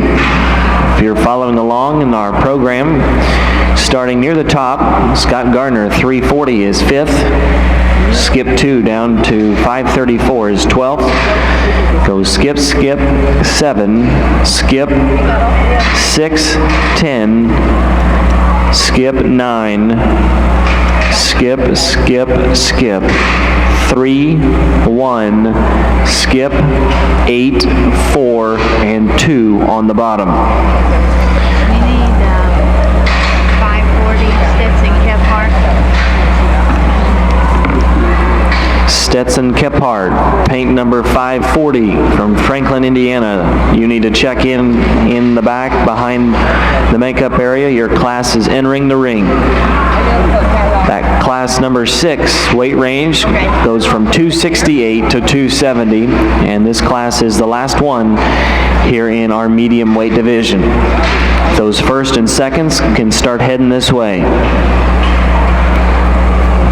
We also have 2 vehicles that are on the east side of the barn that need to be moved. We have a red Dodge with Indiana license plate, and we have a white Ford with Kentucky license plate.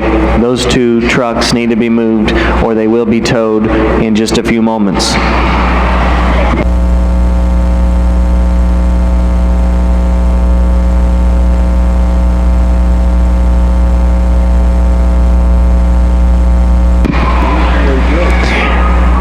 As we get closer to the grand champion selection this afternoon, just be aware that we can view that online at home at livestockexpo.org for any of you that are leaving early or maybe have some family and friends back home that want to check in on the show. Also need to pass along one of our sponsors, Farm Credit, who have sponsored our Junior Swine Show. Nationwide, Farm Credit provides loans and leases to farmers in rural America. Farm Credit's an annual sponsor of thousands of youth programs throughout the United States each year, including here at the Junior Swine Show at the North American. We certainly appreciate all of their support.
and second place class winners from our medium weight classes He goes in the morning. to the makeup area. First and second places to the makeup area. Thank you.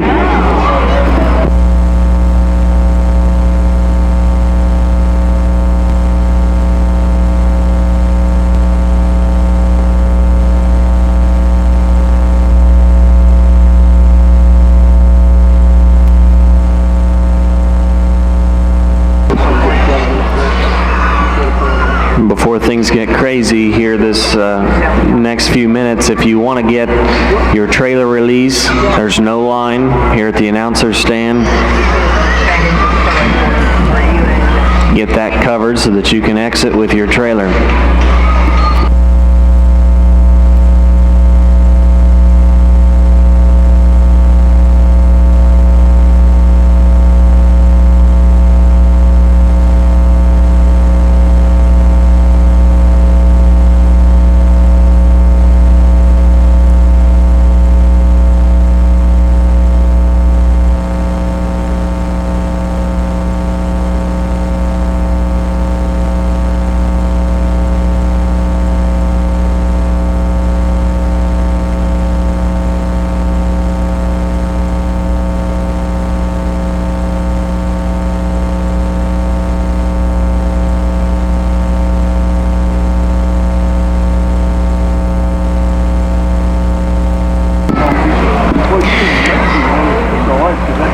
Let's put our hands together and thank all of these exhibitors that are left standing as they exit the ring.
great class here, and I think it's really deep. Compliment all the exhibitors. You know, you're getting into those, those weights where we're going to see deeper classes, and we still have a couple that surface to me pretty logically, and within these two, it gets close. The one that's going to win for me is the young lady's belted bear out in the center of the ring. One that's impeccable in terms of design. A couple of small advantages he has over that blue bear. Front feet are just enough square. His tail head and his hip, although that, I'll take him with maybe a little more gradual slope. This guy just cranks it up there and still has a long tie in his hip and handles it behind very, very coordinatedly. I think he runs in line in his skeleton at every angle you look. He's a fresh barrel. When you get on top of him, he's just problem-free. If I could change him, and where the blue bear has the advantages is upper rib pop, I think that guy's got more to his upper rib right when he comes out of his spine. He just ties a little more dimension back out of his hip. He's just not as true in his footing. I don't call him, in my opinion, out of whack in terms of his weight distribution as much as when he plants, he's just wanting to shift those front feet in. He's just not as dead genuine behind and doesn't crank that tail up, give you that ultra cool look from the side. His advantages are in density, particularly hooks back and pins down, center body cavity. He has more bulk. This guy's hard to read because the young man, I've had one your age out here showing it's hard to keep their head up, isn't it? And sometimes when they get their nose down, they can give you a little plainer look, but when he does give him a pop and that one pulls his head up, he does balance up on you really good. These blue ones are hard to read. You really got to get down and read if they, are bland or if they have enough turn to their loin edge. This guy does read just a little plainer in his forerib. Mid-back doesn't bother me as much. Compared to those two, he's just enough lower set. He looks out of place in this class. At the same time, that's a solid fundamental bear that, in my opinion, skeleton runs more north and south than the one we drop out next. Standing still with his head up, that guy's a beast on top. You can't get him much better in terms of their upper hip, their ham loin tie, the middle of their top line, and how they come into their shoulder blade. That's an incredible view. As we get off of him from the side, he's carrying a little more weight to the front third of his body. He's a little quicker about his necktie, and he's just wanting to toss his wheels outside his body a bit. He doesn't bow in his hock. He's just throwing them or hinging a little bit quicker out of his hip for me in a very, very deep class that drops him down into that fourth hole. Here's one that comes out as a muscle hog. Obviously, we need to just smooth this one up a bit in a couple different areas, but certainly has quite a bit of muscle working. That one coming out of sixth is really, really balanced. Got a great profile. Get in behind him. He runs out of gas. He wants to taper as you come down to the ground from his hock, but still you got to love that one's design. Same for red belt. Good looking, just not as much there. We've got one that drops out next that has muscle that just gets a little drier. Let's congratulate him on a great class.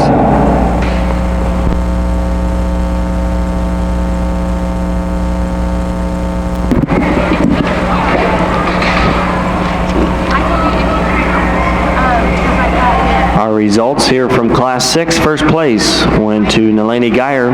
Second went to Briley Bishop. Third went to Owen Hegg.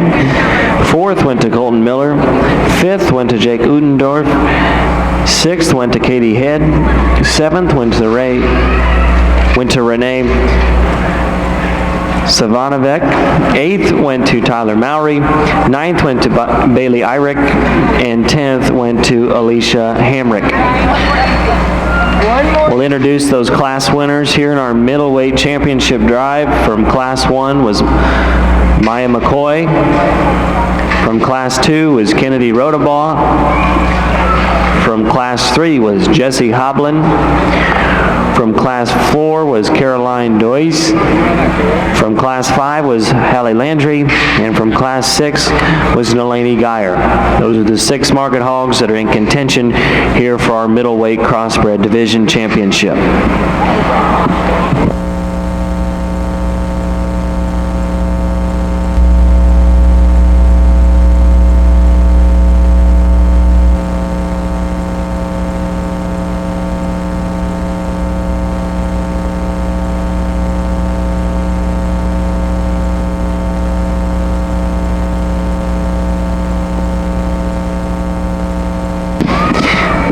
Class 1 of the heavyweights, we need you to the makeup ring. Class 1 of the heavyweights to the makeup ring.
killer division. Let's congratulate these young people for an awesome drive.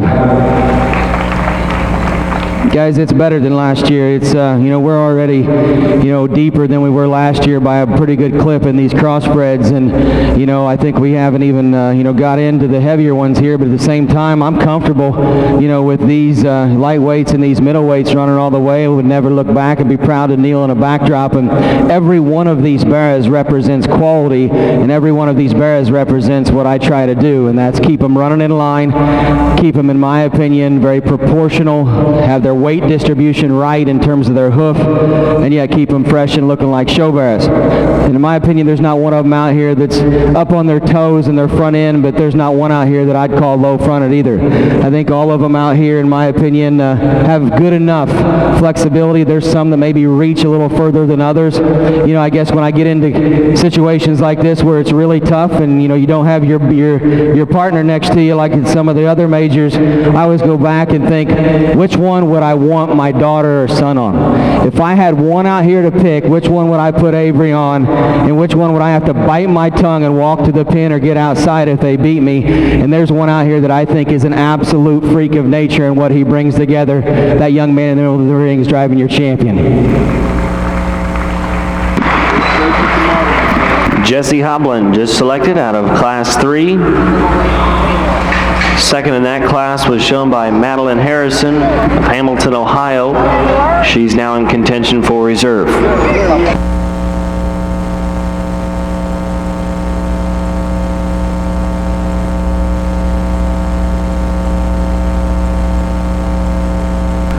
The second place one's a good hog too. We said just got overpowered, back in that class, but at the same time the design fits right in with the rest of these hogs. Let's talk about them in no specific order because these kids deserve it. I think there's a speckled hog over there that's really genuine and true in her upper skeleton. That bear's got a great center body cavity in him. We've got a red-headed bear out here that maybe just isn't as fresh or just as hard in his shape, but at the same time he's pliable, he's flexible, he's got a good hind leg working in him. We've got one in the center of the ring. We said change him front feet just a bit, but bold, opened up, and then we've got a pair of them that kind of comes between. The young lady out of that lighter class has one that I just admire. This one's hind leg, just the ability to use his pasture and his hock joint the way that he does, the way that this one's just laid back and his stifle inside his body, but yet still uses it to grab gears. And then the young lady that comes out of that last class with one that, in terms of design and being genuine and proportional at every angle, this one fits the bill. It's hard to put one's tail up on their body like that and still keep them long enough in their hip. That young lady right there is driving your reserve. Let's give her a nice round of applause.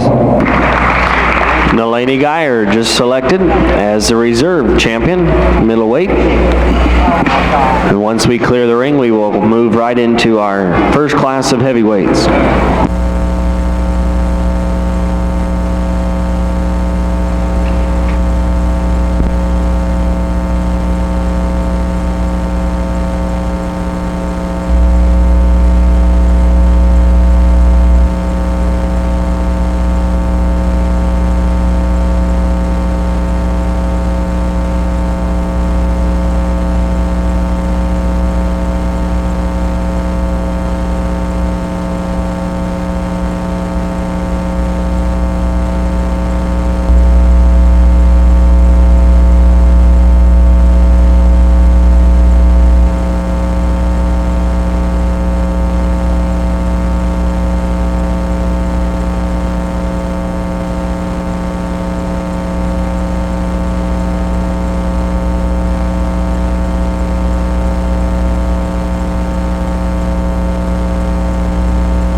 to our first class of heavyweight crossbreds. The weight range in this class is 271 to 275. We do have 6 classes of heavyweights.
We need that reserve medium champion to the drug testing area. The reserve medium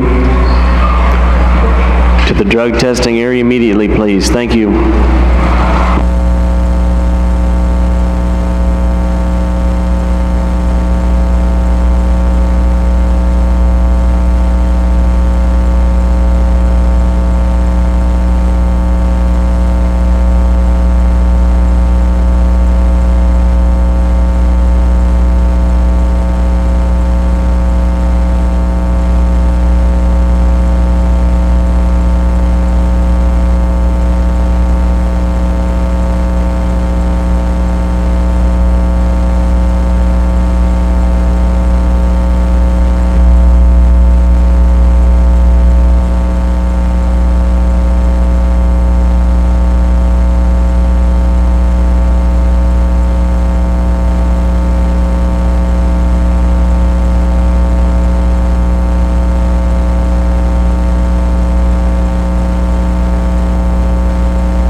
Class 2, the heavyweights, you can make your way to the makeup ring. Class 2.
as we dismiss our remaining exhibitors, let's put our hands together and thank them for coming out to show at the North American.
If we could have a representative from the Youngblood family from Arkansas to the announcer's stand as soon as you can, that'd be appreciated. The Youngblood family representative. Thank you.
awesome class. Give these young people a nice round of applause. They come out swinging in the heavies, and it's deep. I think you can do a lot of different things. There's a couple of them down in there that if you want to fall in love with a piece or two, you can run them up to the top end of the class. And again, just totaling them up and bringing these three back out here, there's one that I think, although I'd change him in one area, I think he wins the class. It's a young man in the center of the ring right here in this yellow shirt, driving one that comes out ultra big chested, really fresh, got a great big round rib in him, and up top I think he's as fresh as anything in the drive. When you really break down their skeleton, he has the most usable hind leg to me, not only from profile mobility, but also when you get him from behind him, yeah, we can maybe just jerk his tail out and up just a little bit, and some would say he could be taller shouldered, but he's relaxed in that blade, he's comfortable up there, therefore I think it's good enough to go ahead and use in this particular class. The other bear that pushed him is so dense in every area. The young lady's white bear here, not as just fresh necked, fresh skulled, and not as true and genuine from behind at the ground, but that's getting really picky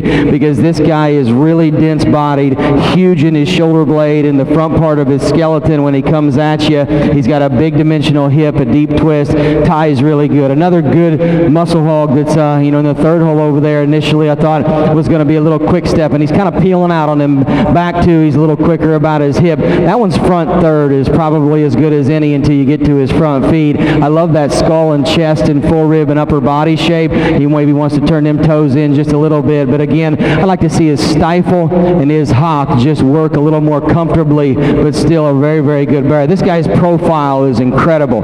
Need to square him up in his back feet, but I love that design, that freshness, that immaturity that he works with up front. One coming out next stayed in there for the longest time. He's a fast-paced critter, and with this he held up. I thought he was going to give out because he's a little straighter and his shoulder gets a little piecey in the, his top line and back in through his hock. He'd like to flex him better, but up-headed one that's great in his chest and really fresh in his top shape. Maybe doesn't have as big of a forerib as you like to see for that chest power he carries. Like I said, he just gets a little stilty off both ends. For me, this bear hung in there for the longest time. It's his profile that keeps him in it. He looks like a boxy one, and he is a little jammed up in that neck, and you'd like to just square him up in his back feet, but from the side, one from his shoulder to his tail head, particularly in his top line, but also in lower proportions, he kind of stamps that profile and design that hits you really, really hard when they come out of the gate. We just need to square up them back feet, like I said. This guy here, we left him in at 11th. I knew that this hog was just not messed up. Didn't know where he'd fit in the lineup because he wasn't that one that gave you the extra neat look up front or maybe rolled up the best top, and you just really start studying him. He just doesn't have a huge hole in him in any one area. I'd like to see that one just get a little taller to shoulder and just come out of his blade and roll up with more turn, but at the same time good fundamental bear there. This guy here is one I really admire some things about. He kind of, I don't know, fought an ear tag or what he did there, and when he got worked up he got to quick step him from behind, and he doesn't overpower you with booty, but from the side, guys, this one's got enormous feet, and he's got a great big forearm and a huge hind leg, and he literally runs uphill. He maybe carries a little quicker kind of a neck from his ear back to his shoulder blade. You could power him up from behind, but you got to study the things that he brings to the table, and it's some pretty neat pieces that he brings out here in a very, very deep class. We can drop these next two out. We chose to use the more robust, stouter one over a more attractive red-belted hog there. This guy got a little slower drive, a little lethargic in his drive off his back too, and he is just a little shorter neck, a little maybe rounder about his hip, but where he's impressive is the engine that he carries. That center body, that center cavity, that upper body spread is awfully, awfully good. We close with a muscle hog, red-belted one there, just a little flatter, little piecey in her top line. This one just comes a little coarser for me. Let's give him a nice round of applause as they head back.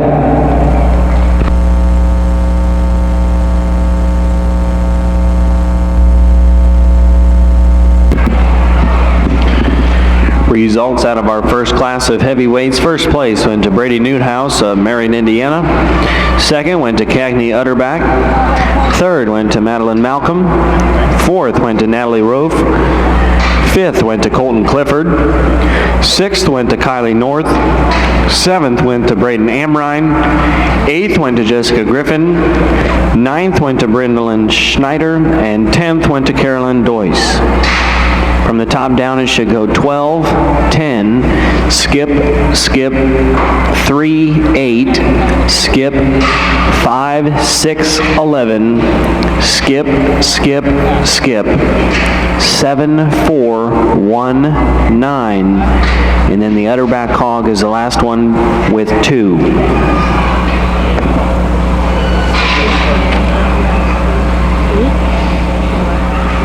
Our second class, the weight range is 275 to 279.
If you would please put your hands together and thank all of the remaining exhibitors that are being dismissed at this time.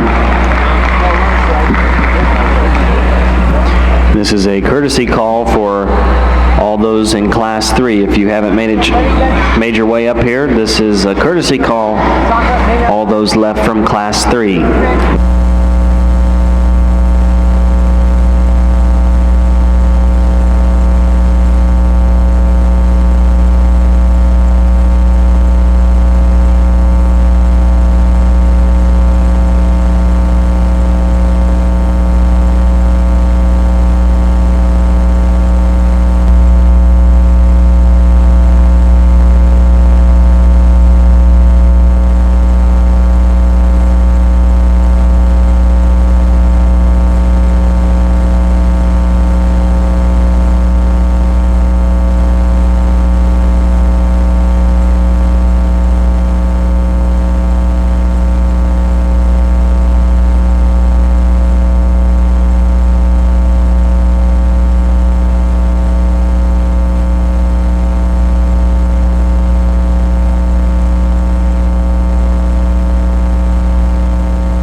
really a good class. Let's congratulate these exhibitors with a nice hand. Really deep. I think, it runs all the way to the end of this class, and you get out here and start breaking these down. And again, I think this industry is built off of opinions, and you're never going to fully agree, so line them up how you want. I guess when I start breaking them down, it comes down between two, and then there's one initially when he came in. I thought, I wish I could see this guy just grab a gear and shift up and catch another speed, but if you study the angles, they're there to do that. I think it's just more comfortable at the slower pace, and I would like to see him just take a little longer step, but it never got worse. The young lady in the center of the ring in the yellow shirt's driving our class winner. This bear is absolutely incredible. When you get on top of him, coming and going, he's the most genuine in his build. When you take him from point of shoulder to front foot, and when you take him from tail head down to his rear toes, that one is built as genuine as you can make one. Up high, has a great fresh shape. I'd like to see him just get out and take a longer reach off his back too, and a couple of them that can do that have some problems in some other areas. The one that I was going to use in second that I think is really dense and was going to be my class winner just because of that extra heavy duty kind of a look, the bigger forearm, and actually the speed that he took when he come out of the gates, the young man's blue bear here to my left. This guy is really, really impressive just in terms of forearm and hind leg. He gets to wearing down and tossing him a bit on us, and it's probably due to the fact we drove him a little longer than I wanted to, and he took a fast pace, and you kind of ran that play of, hey, I'm going to make this one out here look like he's slow moving, and you did that, and I think that he's a comfortable bear that just at that pace gets to swinging them back wheels on us just a bit. Love the density, love the mass he carries. Really a good looking one here that comes next in third. A little older headed looking, or maybe just a little longer face looking than ideal. Impressive fresh top, very genuine build. If I'm going to change this one, I want to get right in here behind his shoulder and open his forerib up. I want to give him more body shape, and that advantage is in favor of the target butted one we've got over here. Initially I thought this one was going to play all the way to the top, and when you really break him down, he carries so much mass up high. I wish he carried that all the way to his footing. He is the smallest footed and most refined of these top four. He's a little quicker about his neck, but at the same time he has give to his joint work. He's got a great pliable body cavity, a very fresh upper skeleton. This one here is hard to read because at times he wants to push his rear spine up, drop his tail, and duck his pins. When he collects himself, when you get on that guy from behind, running gear run the right way. Everything runs in the same direction, and he's got a very long reach off his back too. Part of this is due to his hip set, in my opinion. I would like to see him just relax that rear spine, balance up better from the profile, but still a hog that's just very unique in terms of how genuine he is when you get right on him from behind, reading from upper skeleton to the base of his body, taking him to the ground. Really a bulky bear that comes out next. When you get on top of him, probably has the most impressive upper rib, has the most impressive just spread to his top line. Again, I'd like to see it match down low. I think with all this mass and power he has up high, I need to see him carry a little bit more density down into that bone work, particularly feet. Maybe he could just use a little deeper and stouter kind of a hoof set, but a really good bear up high. This is just a basic functional hog that maybe doesn't give you the best look from the side in terms of his lower proportion, wants to pivot a little different behind, but still moderate, heavy duty, big legged, big forearm. Young man does a good job on the stick here because this guy's wanting to fight him. When he wants to drive him under his jaw, he drops his nose. Those are ornery bears that are hard to control. Good basic gilt here that's designed really good and really heavy structured. She's actually one when she came in. I thought, man, I'd like to breed this one and see what we could do. Just if you could get her on a board that could just gauge her wider and open that rib cage up just a little bit, but square. Not that she by any means is is one that's just a big round rib one, but at the same time everything she has is square and genuine. She just in these top 10 or top 8 that we've got in here in a deep class just wants to gauge a little flatter, just wants to get a little base snare off her back too. Neat looking pig that comes out next that just wants to cave in down low. The red-headed one's just a little flat. Let's give him a nice round of applause.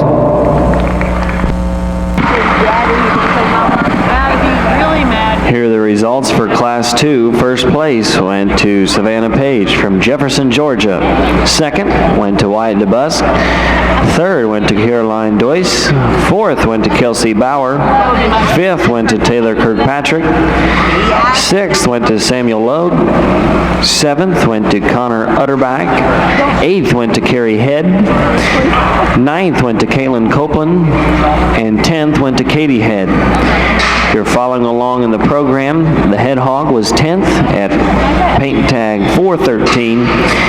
Then from there down it goes 9, skip, 2, 5, skip, 4, 6, skip, 3, 8, skip, 1, skip, 7, 12, and a skip on the bottom. 410 is here, it's 424. We still need the Hendrickson hog, 424 from Farmland, Indiana.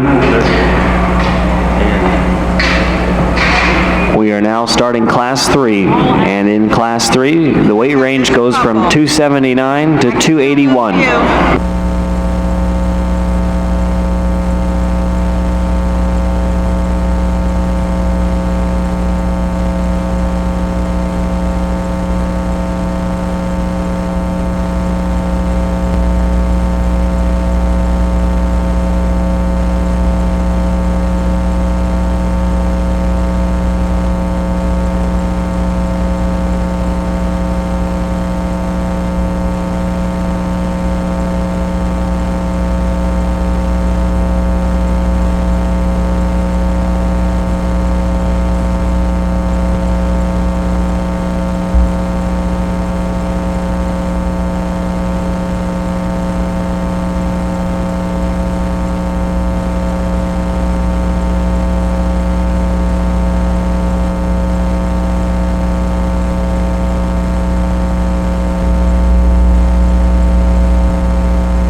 This is the first call for Class 4. Class 4 in the heavyweights to the makeup area. Class 4.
dismiss our remaining exhibitors, and if you would, please thank them for coming out and showing here at the North American with a round of applause.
there's anyone still interested in the NJSA and Team Purebred apparel, this is the last call. They're going to close up shop here in the next few minutes.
really a good class. I mean, it's deep. It's as deep as we've had, and I think that you can do some different things out here if you want. I guess there's one for me that, does win, and at times I'd like to just strengthen that one's back line, and obviously he's got an issue that, we can all see around ringside, but at the same time, in my opinion, I think he is the best one. The young lady right here in this checkered shirt's driving your class winner, one that comes out and hits you with an overwhelming view when you get on him in his chest and then you study him up high. I think that one brings tremendous power down his upper rib, and he's got a really dimensional hip in him. I told her to drop his head, because when she gets that head cranked up in the air, that's when he slacks in his back line. That hog's more natural look when he's level makes him a logical class winner for me. I think he's very, very genuine when you get him from behind him, has more than enough pipe in terms of bone work, and like I said, has that extra dimension and mass working down his top. To me, this is where the dogfight happens, is between these three, and I think that you can do some give and take. There's one that balances extremely good from the side, and in terms of just being having endurance and being genuine is as good as any. That young lady's gilt out here is going to drop in the 2-hole. If you want to tell me that you'd like to open her rib cage up, that's where I'd like to change her as well. But process of elimination, when you start to study these, there's holes in these other 2 as well that I'd like to change in a place or 2. This young lady's bear out here in the center of the ring hit me extremely hard when he comes to the gate. He gets to just laboring a little bit out of that front end. It isn't the biggest chested or squarest need one we've ever seen, but from the side, that one proportions very, very good. When you get on top of him, his upper skeleton's very good. Could pack a little more power when you get behind him. If you want to use the freak show, you use this young man's gilt right here, and you can go ahead and put her up in the top in the class, and you can talk her that way. For me, everything ties just a little coarser on her, from her neck into the back of her blade, the point of her shoulder, her ham loin hook up, and then from there back. And this coupled with the fact that she's just not overwhelming in terms of a big dimensional, 3-dimensional rib cage, that makes it a little hard to study. Where she's good, she's as good as anything in the class. When you talk about top shape, being opened up from behind, being very square, and to have that much mass and dimension and still carry it, that's why I said you can justify her up higher. Very pliable bear that comes out next. He's wanting to get a little softer footed on both ends. When you get right in from behind him, he closes up at the ground a bit and gives you a little plainer view in terms of his hip and ham shape. But from the side, that one's features cool. Like I said, he's extra durable in terms of his bone work. He's really soft and pliable in his rib cage. This one you got to study to appreciate, because I think this one's jaw and skull and just the depth and dimension of his forerib, the depth and dimension of his shoulder blades, as good as anything in the class. In a very deep class, when I get in behind him, he wants to close up in his footing there. I like to square him up as he leaves you right there in his back toes. Just needs a little more pop to his forerib and center body, but he keeps shape up high. Very good out of the back of his shoulder blade. Again, that density in terms of depth of shoulder, depth of heart is very, very good. Fundamentally a massive hog that comes out, that's opened up from one end of his skeleton to the other.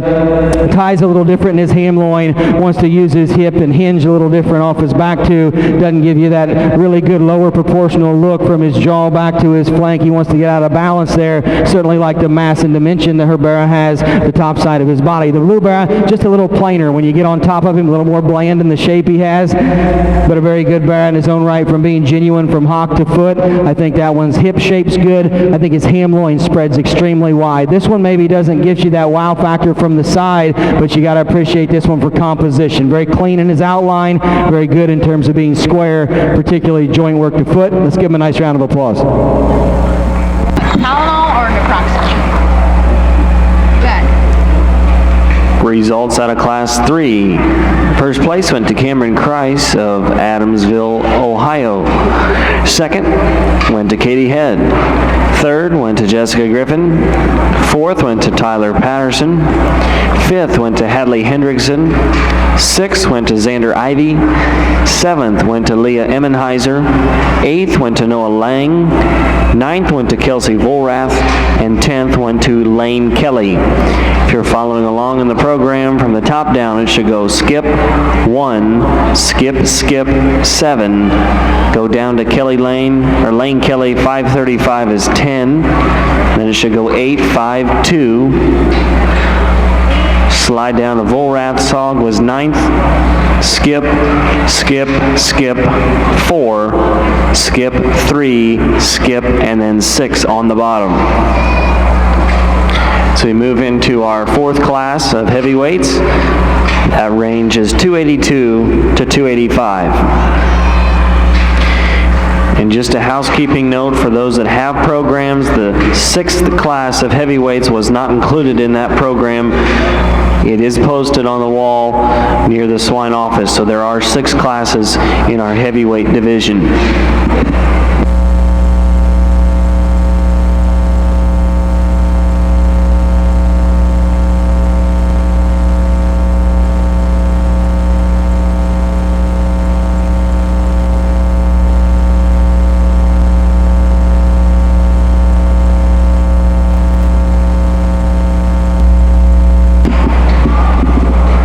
This is the last call for the NJSA and Team Purebred booths.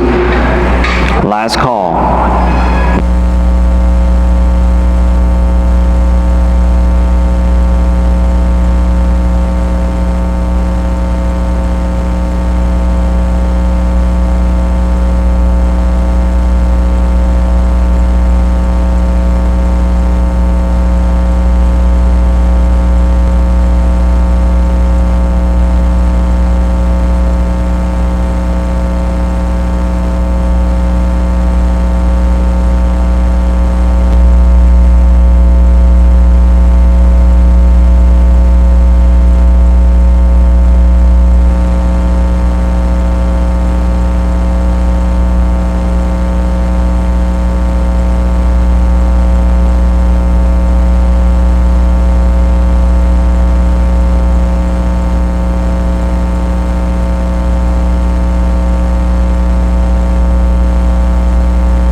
perfect time if you need to still get those releases for your truck and trailer. There is no line up here at the announcer's stand. We'd also like to thank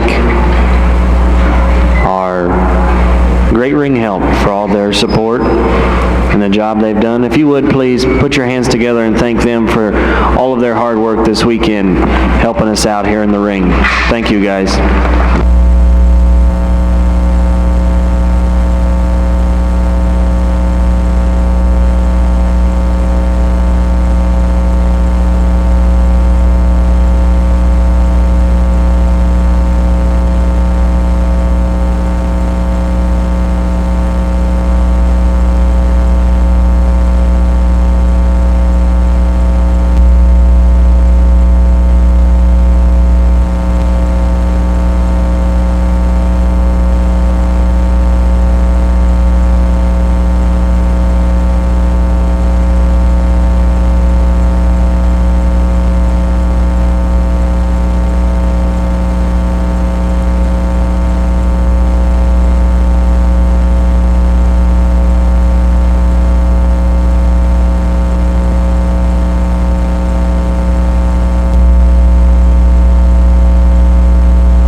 Class 5 should be in the makeup ring, Class 5.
As our remaining exhibitors exit the ring, let's give them a nice round of applause.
really a good class, extremely deep, and it's actually quite a bit closer than you probably think when you get these top 5 or 6 together, for that matter, because, you know, all of them are very high quality hogs, and I think, you know, there's 3 out here that all have some pretty unique pieces, and there's one that I'm going to start with that, you know, I'm going to just be honest with you up front, I'd change her in one area, and other than that, it's game over. This young man's whited up gilt out in the center of the ring is going to win this class, and she does so in so many areas, and, you know, she's one to maybe want to go to the bathroom out here a time or two, and as she does, it magnifies where I'd change her. She wants to just kind of tuck behind and toss them outside her body a little bit. Other than that, I think this one is pretty special in what she brings to the table. That stout skull but immature look, how fresh she is in her upper body. You know, I think this one comes at you extremely good. Her length of hip is good. I think her balance and design from the side is ultra good as well. When she gets comfortable and gets done doing her business out here, you call that one good enough and you run for first, and that's the way that we're going to stick with it. These two get pretty close too. I think the gilt out here is going to follow suit for me, and you know, she pushes that other gilt when you get right in behind her because she stays more north and south in her running gear. When you watch her travel, she's got a great look from the profile in terms of her top line, not as just robust in her rib cage, particularly in her forerib, but still a very, very good gilt that's extremely fresh. This bear here is unique, and man, if I can change him in one area, maybe even just give him a little bigger kind of an engine, he'd go ahead and win the class, because what he does is he takes the look of that gilt we start with up front, puts a little more feature and forearm with it, got an enormous hind leg, a very square upper skeleton. He's wanting to get a little almost short from stifle to hock, and almost roll his hock and stifle forward when he plants, like to square him up and then back feet just a bit, get off from that one from the side, and I know that it's hard to build one that has that kind of head carriage, that kind of feature in forearm, that kind of foot size behind, reconstruct that hind leg just a little bit, maybe give him a little bigger kind of a center body, he'd go ahead and be your class winner. This guy here can, you know, get out and cover the ground. You like him, he's in 5th gear, and he keeps him in 5th gear because he knows that bear can do it. Just need to change the front third of his body. He's very genuine from his hooks back and pins down. He wants to get a little narrower about his chest and kind of collapse a little bit in his front third right there, but still a very good bear, presented extremely good, very, very mobile. This young lady also chose to kind of keep a high speed out here, and I appreciate the fact this bear can do it, because where I change him is he's a little stilty up front. His whole shoulder blade works a little forward on his body. He wants to get a little forward in his stifle joint in relationship to his hock, but yet at the same time he handles it better than I expected him to, because she kept him cruising the entire time. Big fresh top plate in him. Not sure that center cavity matches what he carries up high. Good basic black hog here that comes out that got a great shape out of the back of his shoulder. He wants to get a little piecey at his ham loin hook up, and hinges a little different behind. That lower proportion is just a little out of balance, but a fundamentally square hog that again is presented extremely good in terms of freshness of his top line. We can go ahead and drop the next 2 or 3 out. Here's another one that from the side you like a good deal. Really long and clean fronted, just needs more center cavity, more body bulk, more oomph.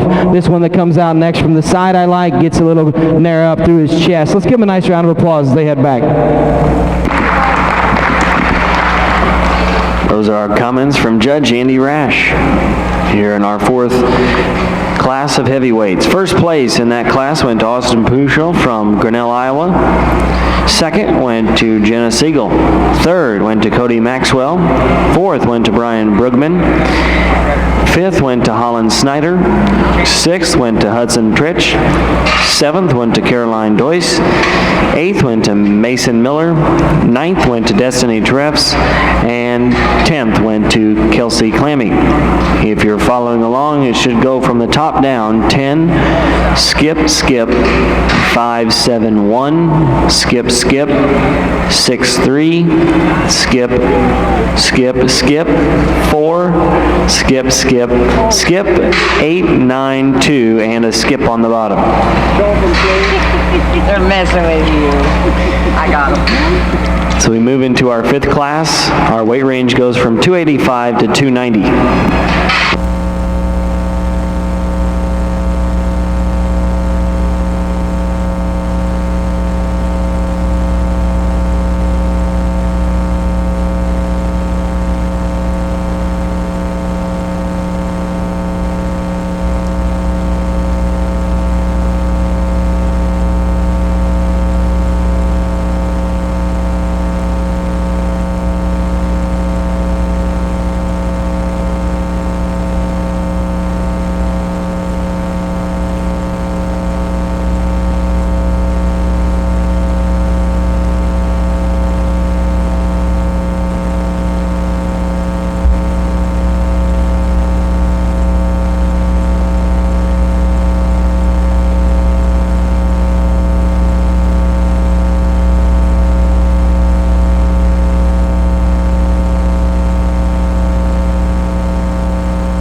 6. Class 6 of the heavyweights. You can head this way. Class number 6.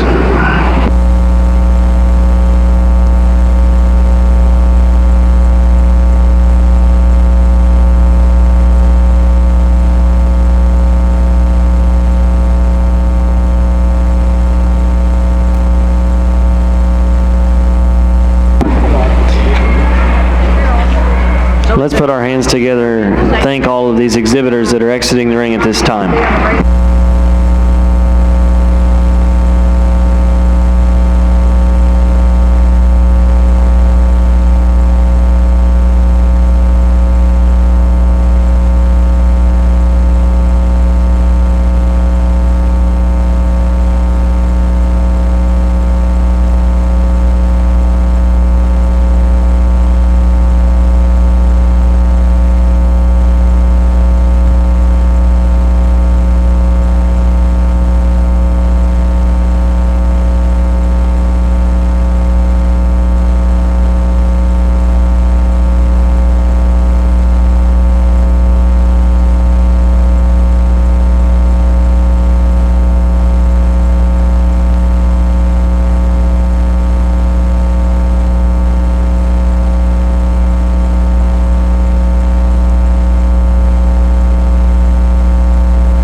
If you have a breed champion, we ask that you get that picture taken beforehand because of our DNA testing that'll take place after the grand drive.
Great class here, and another heavyweight crossbred class that I think runs very, very deep, and I think it's between two of them, and then there's one that just stays bolder and stouter. When you get out of her hip and come to the ground, the young man's gilt out in the center of the ring is going to win this class, and does so with balance, does so with comfort, and being extremely genuine in just how she's built and square and how she's put together. You know, from ringside, I guess you probably think that maybe that one could get just a little harsher about her upper rib shape. When you step down on her, she's pretty bold there. She maybe wants to, you know, in my opinion, just kind of crease up there right in front of her ham-loin junction, but that's being awful picky. Ultra neat look. Now the stouter skulled one that's maybe just a little more rugged in his front arm is the blue bear that's going to drop in the second hole at the far side. You know, he maybe for some gets just a little bit jammed up front. I guess I read that jaw and that forearm and that shoulder blade to all kind of match. He's a dense bear, and he does have more just roll to his rib cage today. Some of that's due to just physical fill. He's starting to kind of pooch out at the bottom of his rib cage. I'd like to see him carry it more consistently, but when you get right in behind him, he wants to close up compared to this gilt, but that's a very, very competitive pair, extremely good pair on top end of the class. Taking nothing away from this bear, from his ham-loin junction forward, I think when you get on top of him, that one's as good as any. You know, his real issue for me is he's kind of wanting to tuck and duck off his back to his comfortable position and drive is to lower his pins and reach underneath himself. Young man does a great job keeping him wheeling out here from the side. That's a heavy-duty bear in terms of bone work, but yet still keeps a very good look to the front third of his body. Really a nice bear to drop in the 3-hole. One that's just pretty dense and pretty functional. About his body cavity comes out next. When you get right in behind him, he's not the squarest devil in terms of where he puts his back left. Both rears could be a little square. I like to just true him up and how he goes to the ground, but that one has a great turn to his center body. I think that one's got a wide and bold arm. Maybe he doesn't carry it down into his front feet as consistently, but still a very good, pliable kind of a bear. There's nothing wrong with building them like that. Just come into a class where there were some ahead of you that were a little bit neater, a little bit square when you get right on them from behind. This guy here from the side does some pretty neat things, and he's agile. I like the way he uses his hip and hind leg. He's comfortable in his step. You know, it's natural for him to pick him up and set him down. If we can open him up at the bottom third of his body, or particularly down into his base, I think he can play higher, because that bear does some really neat things. If you really want to just talk about bones, joints that work the way they're supposed to, that guy does it. If we can open this one's chest up, he'd play a little higher. From his shoulder back, it's as good as anything in the drive. Really a functional bear that's deep in his twist, ties deep in his outer hip and down into his stifle. Wants to get maybe just a little jammed up front. That combined with a narrower chest kind of throws him down here into the 6-hole. This guy just needs to be more comfortable in his step. He's just a little shorter striding. They've got him maxed out up top. Great roll to his upper skeleton there. Really heavy bone bear that just gives up power coming out next. Let's give him a nice round of applause.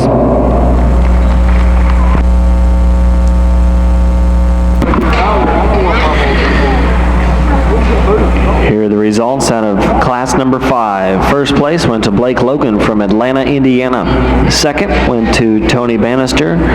Third went to Hunter McMillan. Fourth went to Matthew Exum.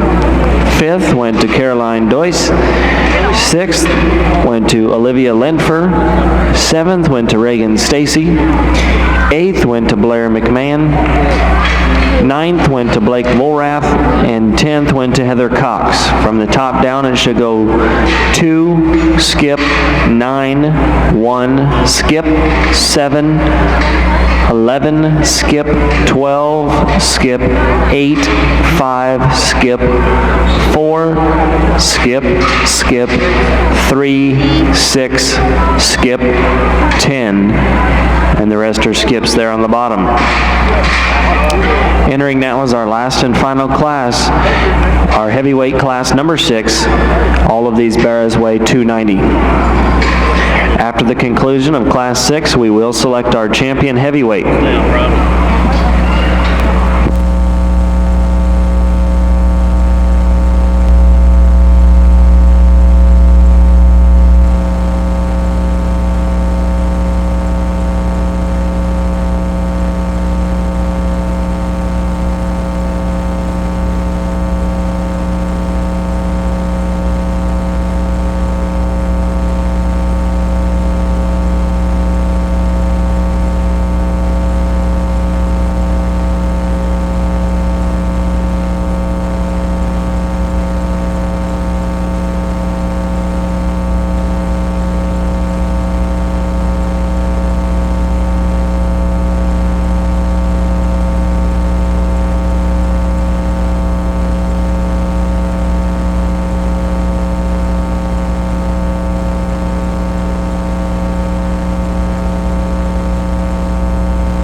read what Karen Clayton left. I really don't at this. Those first and seconds in our heavyweight division can start heading this way. First and seconds in our heavyweight division to the makeup area. They never let me.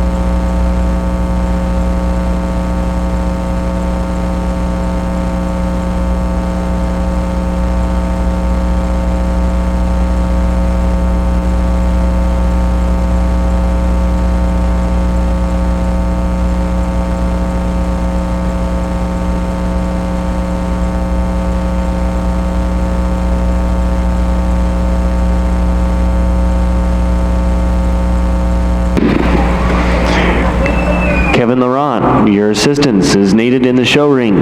Kevin Laurent, we need you in the show ring.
Let's put our hands together and thank our remaining exhibitors as they exit the ring.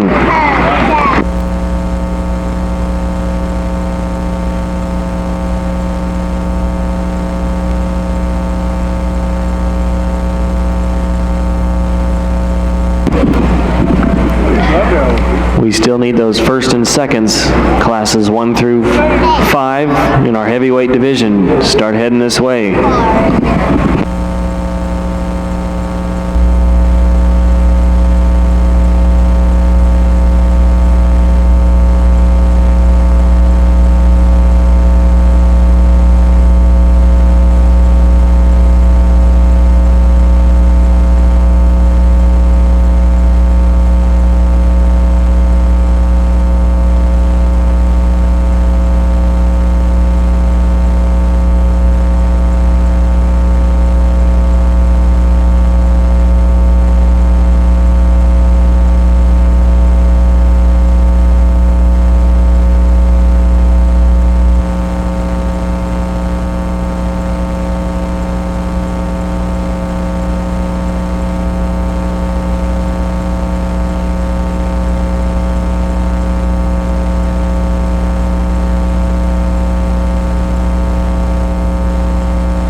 attention all of our purebred breed champion and reserve champions. We'd ask that as you come up during the grand drive, that the reserve champions be pinned first, closest to the ring. We will parade those and then put them in our normal placing pins and then introduce our breed champions. Again, reserve breed champions need to be in the front pens so that they can be paraded before the breed champions. Thank you.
really a good class to end on, and another deep one. And I think it comes down between a pair, but really when you step in behind them, you know, both of these bears are very, very similar in their kind. There's one that's just a little more opened up all the way through, particularly when you get into that one's rib cage is pretty phenomenal, and the roll and shape he has to his body, how he uses his skeleton. That young lady's belted bear out there in the center of the ring is going to win this class, and one that when you really break him down and study his angles, how his shoulder lays up front, how his posture and strength fits, but at the same time he's laid back in his knee, he has substance and doesn't have to break down on his toes to do it. His rear leg is extremely useful and it's athletic in its motion. His hip set is very, very good. You know, he's a bear that when you first come out, you've got to kind of get on top of him to realize how massive he is, but he comes out of his shoulder very, very bold, and like I said, the center dimension, front feet are the advantage over this blue bear that we're going to drop into the 2-hole. Hey, listen, man, you're driving a good one, so don't get, bummed out by getting beat by that creature. amateur out there, but I think your bear is ultra complete. He's very fundamental. He's inside his skeleton. As the drive goes on, he's wanting to toss that back right out on us just a bit. Front feet aren't as just stable, and like I said, not as bold, but still very complete, very genuine. Young man's kind of calico belted gild here, really great shape, presented and maxed out, extremely good, very dense from her hook bones back and down. She wants to naturally just be a little lower headed, doesn't have maybe that forerib bulk, and doesn't reach with just the total distance of stride off her back too. You're doing a killer job. You got your gilt pimped on, young man. Nice job. We drop out this bear coming out in fourth, and I think that this one's heavy duty. You know, from the side, he does some things I think that are pretty unique. When he comes right at you, he narrows up in his chest. He's just a little staler in his overall appearance, not only in shape of muscle and flesh and body cover, but also skin and hair, but he just needs to be opened up in his chest floor. From the side though, monster-legged, big rear leg, very genuine when you get on him from behind, reading from tail to his back feet. It don't get much better than that. He's inside his body.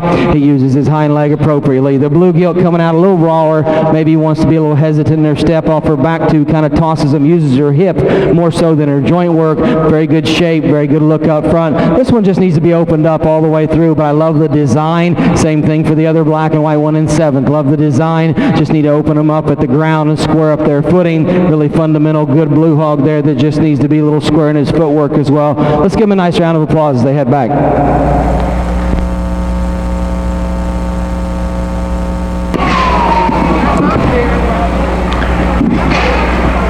Results from class number 6. First place went to Laney Osbon from Wesley, Arkansas. Second went to Scott Garner. Third went to Riker Mock. Fourth went to Joel Kreis. Fifth went to Sophia Lentfer. Sixth went to Colton Clifford. Seventh went to Katie Head. Eighth went to Jenny Goodnight. Ninth went to Shanley Underwood, and 10th went to Olivia Lentfer. If you're following along, it should go skip, skip, 2, skip, 8, skip, skip, 9, 1, 3, 4, skip, 7.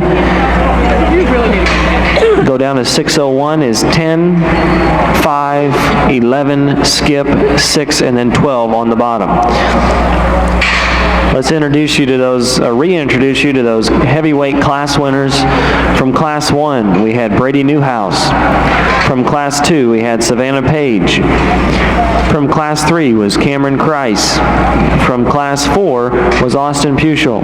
From class 5 was Blake Logan. And from class 6 was Laney Osbon. Those are the 6 market hog exhibitors vying for the champion heavyweight.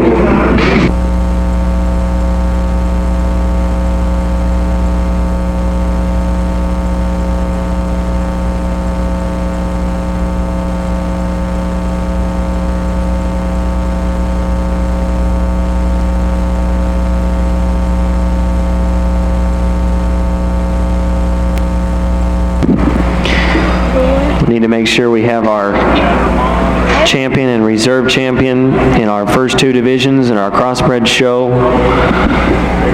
We are selecting our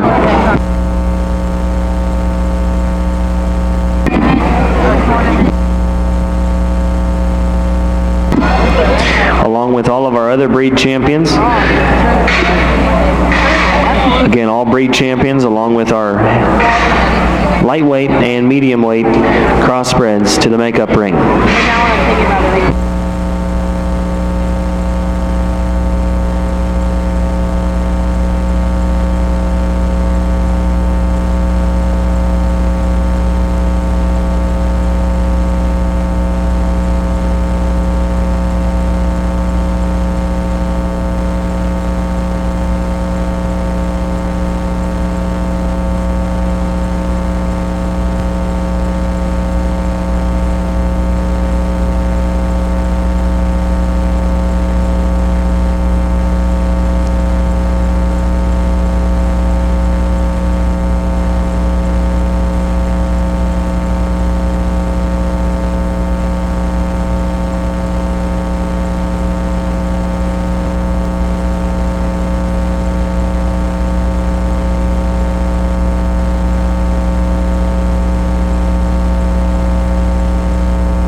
really a good drive here in the heavyweights, and kind of completes a fun day. I put them together the way I wanted to, and build them the way that I wanted to when I'm in the ring. And we all have those choices about how we breed them, how we buy them, and how we judge them. And again, I've said it 4 or 5 times, that's what makes this thing so fun. And I learn more about that every year that goes by, and I think that a lot of that's just maturity with this industry. And there's not a perfect one. I've yet to evaluate or see a perfect hog, and that's what makes this so fun, is we're all trying to make them closer to perfect. And I've been the same one on the ring side that maybe picks on a hole in one from time to time and dwells on it, and calls my buddies and say, man, that one's this or that one's that, instead of just trying to step back and evaluate the big picture. Because every bar, every gilt that we use for a champion, you're going to be able to find something you don't like about them, especially when you get beat by them. There is one out here that, like I said back in class, boy, what this one's able to do in terms of combining a show hog look with density,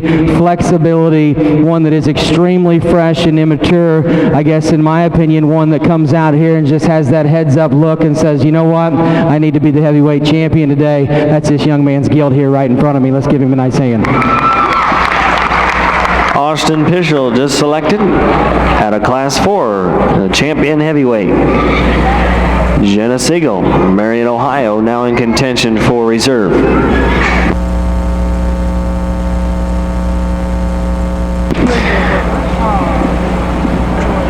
Again, we need all of our breed champion and reserve champions to the makeup area. Please pen those reserve champions in the front pens.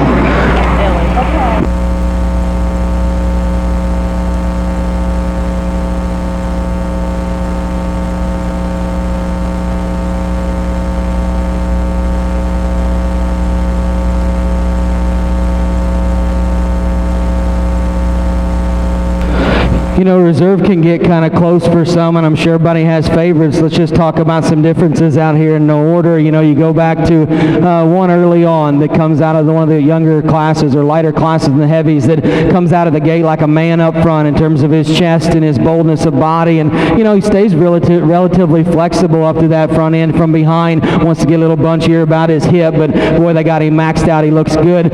We've got one over here that obviously, we said back in class, and I appreciate you laying off his head, by the way. You were coached, weren't you? When she got his head busted way up in the area, his top line slacked on us, and he kind of threw him out of balance. As she gets his head leveled out, that guy is an absolute man-eater in terms of back shape. When he get out of his blade and read him for his true full rib, underneath that fat and muscle is a true body cavity that's bold and opened up, a blue gilt that is coming at you square. One that's maybe a little rawer bodied in the back of her ham loin, isn't just as opened up and as fresh right there, but has to be in contention for her look, for her presence. The second place gilt, one that is fundamentally just put together great in terms of her design from the side. Got a bear at the far side there. She sped him up a little bit here. Just doesn't naturally have the ability to get his hind leg back behind his body, but still one that they have opened up incredibly up high. Comes at you great to the base of his chest. Very, very fresh. Maybe just a little quicker hipped. Then you've got a heavyweight out here that I think puts some pretty neat pieces together as well. To me it comes down between those last two I described. The heavyweight bear is so dense in his bone, and to get him to this kind of weight and keep him this fresh and this opened up and bold, and yeah, some of you'd like to grab his pin bones and jerk him out of his body, but I actually think it all works with his hind leg. Folks, I've had one in these heavy divisions. It is dang hard to get him looking this fresh. I'm not going to leave this one out of the heavyweight pair. Young lady over at the far side is driving your reserve.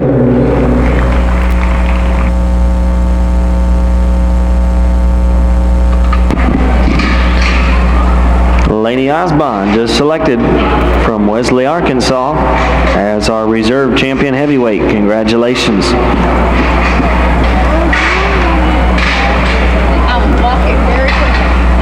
As we bring those reserve and breed champions to the ring, we need to make sure that our reserve champions are in those front pens. That way we can parade them, and then when we will place them down in the placing pens once that parade is complete. Here are all your champions.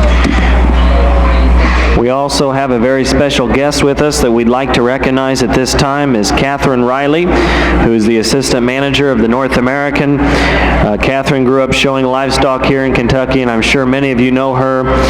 She does a great job behind the scenes and was one of the key fundamental pieces of this puzzle that makes this facility and the North American run so smoothly. We really want to appreciate her being here. If you would, please give Catherine a big round of applause for all the work that she does.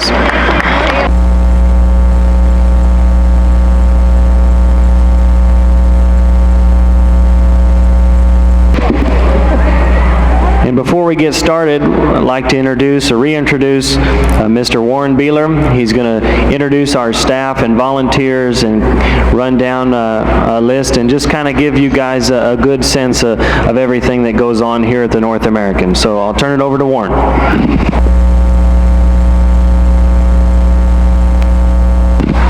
Thank you, Tyler. You've done a great job, hadn't he? Done a great job. He's not quite got that redneck English like I do, but he does good. Very proud to have you here. I hope you guys have enjoyed the new setup.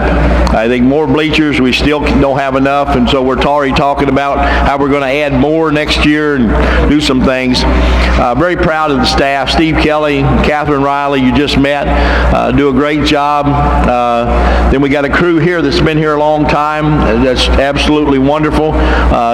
Starts with, of course, Dr. Liptrap and Dr. Coffey, and we appreciate them very much. Appreciate all the folks from NSR, Mike Paul, you and your bunch, Brian Arnold, Blaine Evans, Kaylee Bontrager with NJSA, Team Purebred, headed up by one of our very own, Hope Coffey, Jordan Manier, Bryce, Tyler Triggs, Reagan Langenmeyer, Mercedes Schultz. Purebred Day has become huge here at the North American.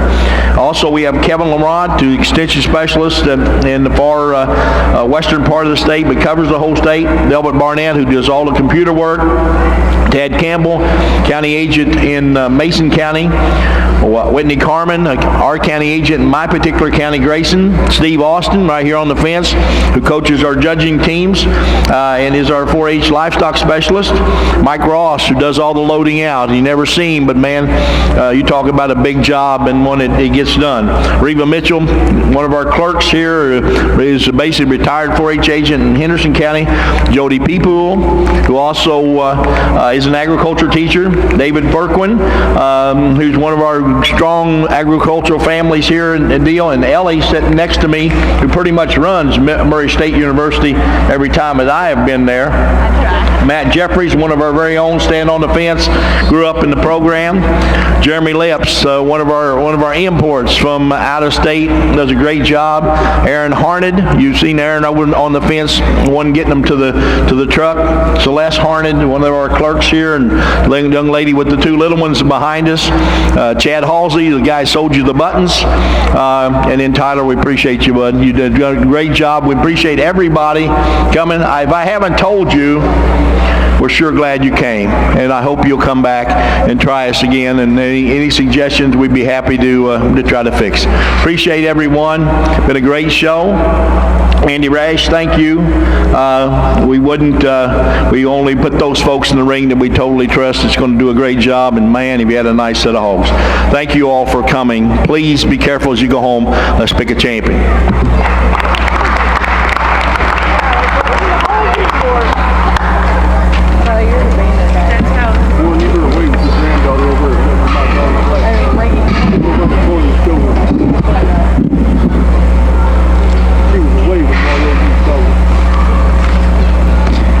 Thank you, Warren. And like we mentioned earlier, we're going to bring in our reserve breed champions first, and we'll parade those, and then we will pin them down in the placing pens. So our reserve Berkshire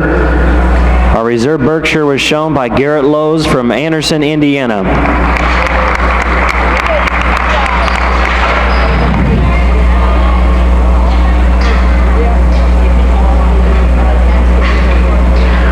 Our reserve Chester was shown by Matt O'Connor from Valparaiso, Indiana.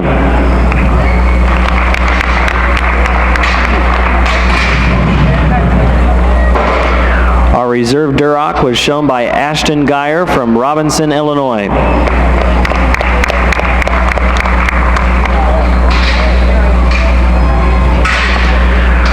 Our reserve Hampshire was shown by Madeline Harrison from Hamilton, Ohio.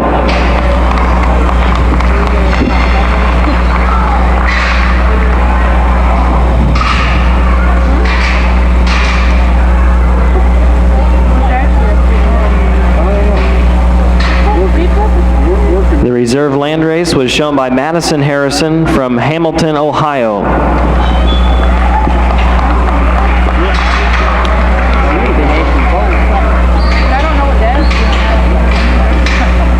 The reserve Poland was shown by Caitlin Sinclair from Cloverdale, Indiana.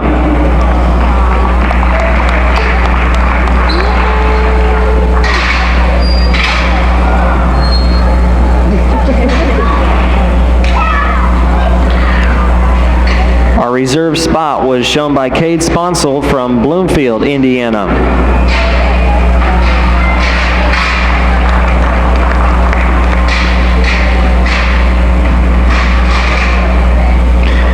Our reserve Yorkshire was shown from Sarah Troyer.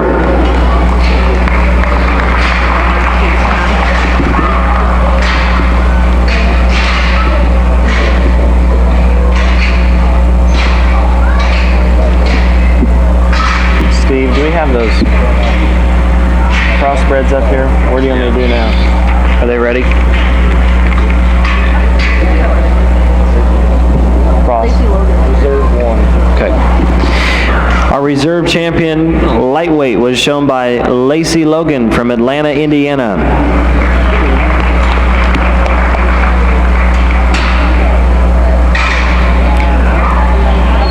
Our reserve champion middleweight crossbred was shown by Nalani Geyer from Robinson, Illinois.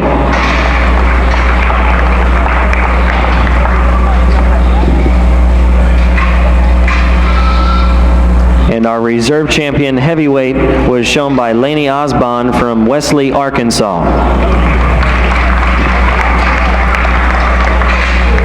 Ladies and gentlemen, that concludes our reserve breed champions. If you would, please put your hands together and congratulate all of our reserve champions.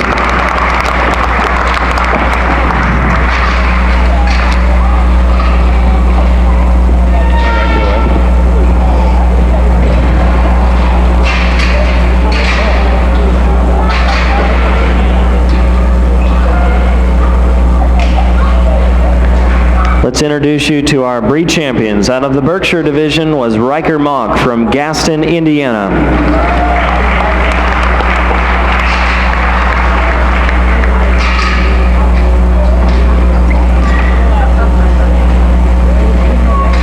Our champion Chester was shown by Auburn Harvey from Strawn, Indiana.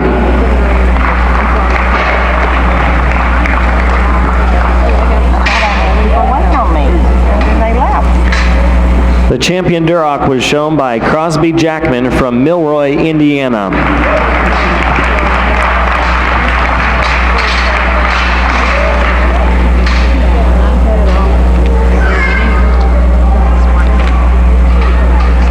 The champion Hampshire was exhibited by Nalani Geyer of Robinson, Illinois. Called in class 6, because I didn't have it. So it's going into the stack.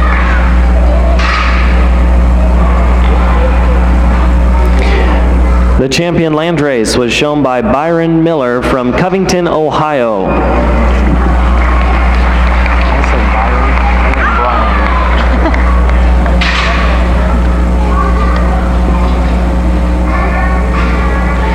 The champion Poland was shown by Bethany Sims from Pikeville, Tennessee.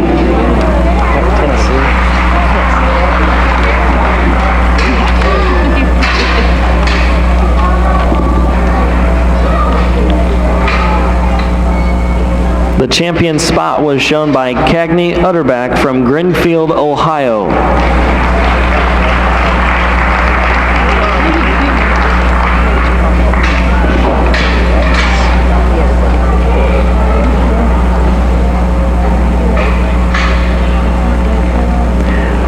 The champion Yorkshire was shown by Kennedy Rodabaugh from Rensselaer, Indiana.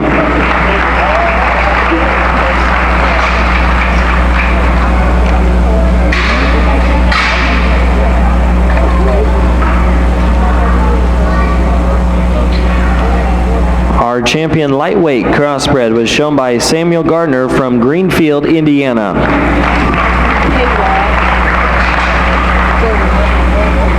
Jordan, there's like a really good wall. Less good. Our our champion middleweight crossbred was shown by Jesse Hoblin from York, Nebraska.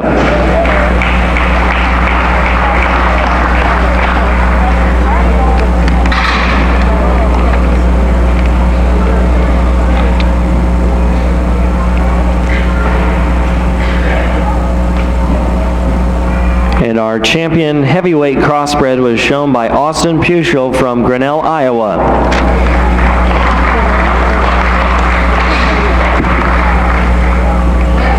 Ladies and gentlemen, those are your breed champions. Please put your hands together one more time and congratulate them for having a breed champion here at the North American in 2016.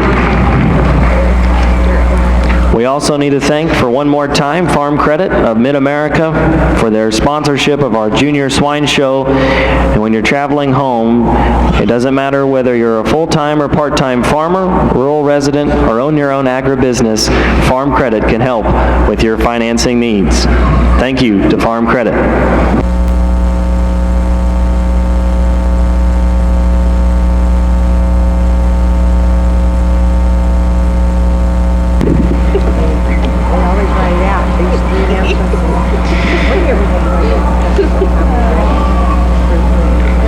In case you missed it the last 2 days, our judge has been Andy Rash from Kewanee, Illinois.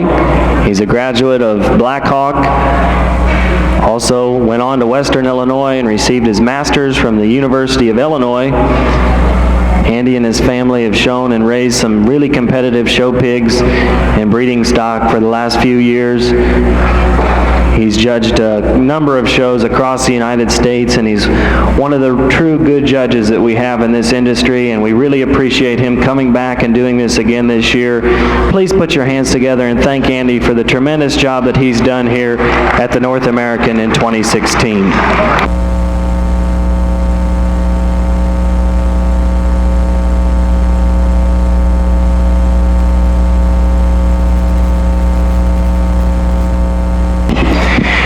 Before Andy discusses anything further, just like to remind all of our NSR breeds, plus the Berks, those champion and reserves, we will DNA test here in the ring.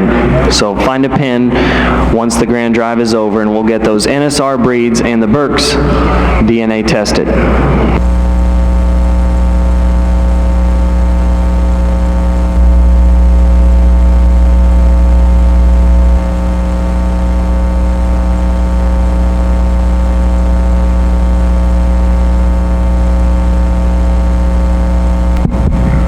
Go ahead and shut these down for a little bit. There's no sense in wearing them out. Take a knee, see if you can get them to stop.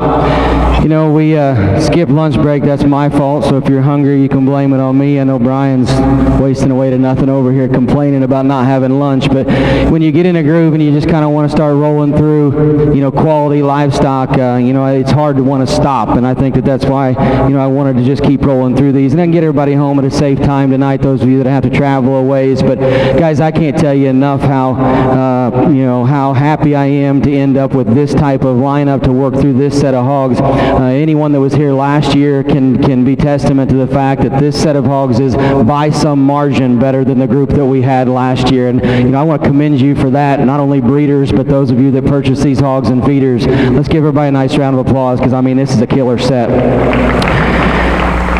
You know, this is a pretty special industry we have a chance to be in here, and you know, it hits me more and more every year. You know, when we get the chance to show with our kids is probably when it hits me the hardest, is just how fortunate we are, and you know, that teaches us life lessons as well. I have some really good fun conversations with my buddies, and we coach each other back and forth. Guys, I'm going to tell you, every one of us is barn blind.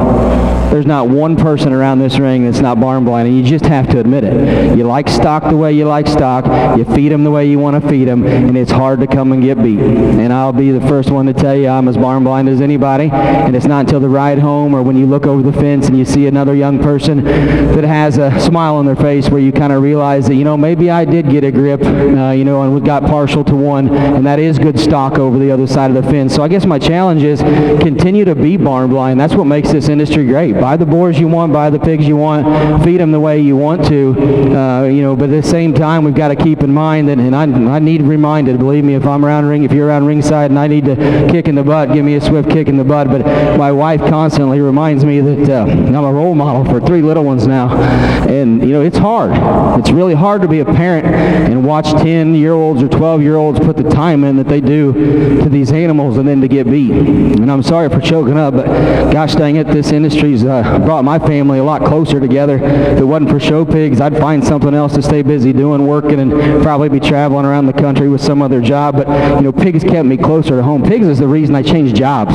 Sick of flying. I wanted to be at home with my kids in the barn, and it's made us a better family. And, I want to thank all of you that taught me, coming up through these ranks. And I don't care. I'll just call out names. Jim McCoy, I saw him standing over there. Steve Cobb. Guys, you can't, Eamon sitting in the bleachers. You don't realize what this means to me to be standing in this ring today, looking at this set of hogs and this group of people around ringside. And there's something I always do. And I get to do a few more of these shows this year. So Louisiana and Oklahoma City, you better get used to it. If those are the last 2 I judge, we're going to do the same thing there. I want everybody on your feet. And I know everybody always kind of leaves the building here at North American, but I believe you got it in your heart to congratulate these kids in the right way, and as loud as you possibly can, I want you to give them a nice round of applause.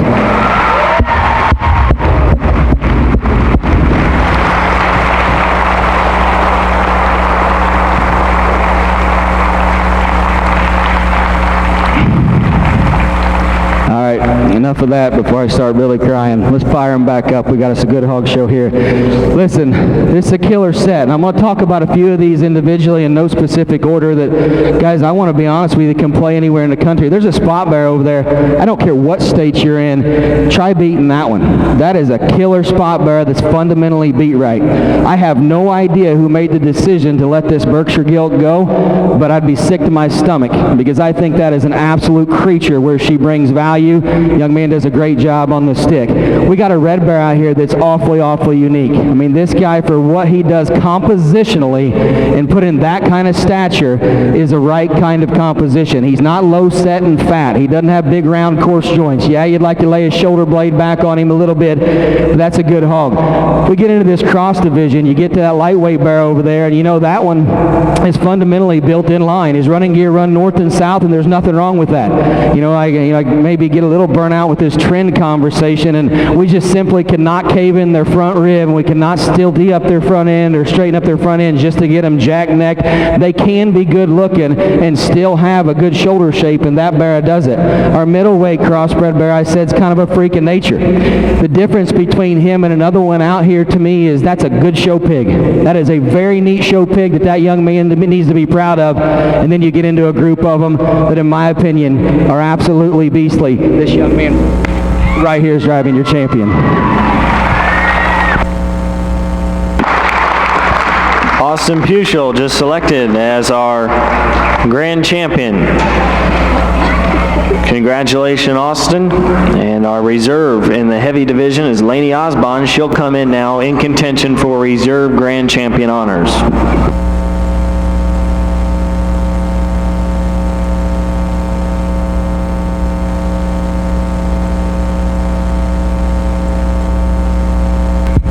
Reserve can get a little bit closer. It can, and I think there's several of you in contention out here. Like I said, the ones to me that play are a couple of the off-breeds, the middleweight, and then you bring this heavyweight out here. I take a lot of pride in just evaluating skeleton and structure and density and mass. There's another one out here I think that really totals up for me. Let's give them all one more nice round of applause, and we'll pick your champion.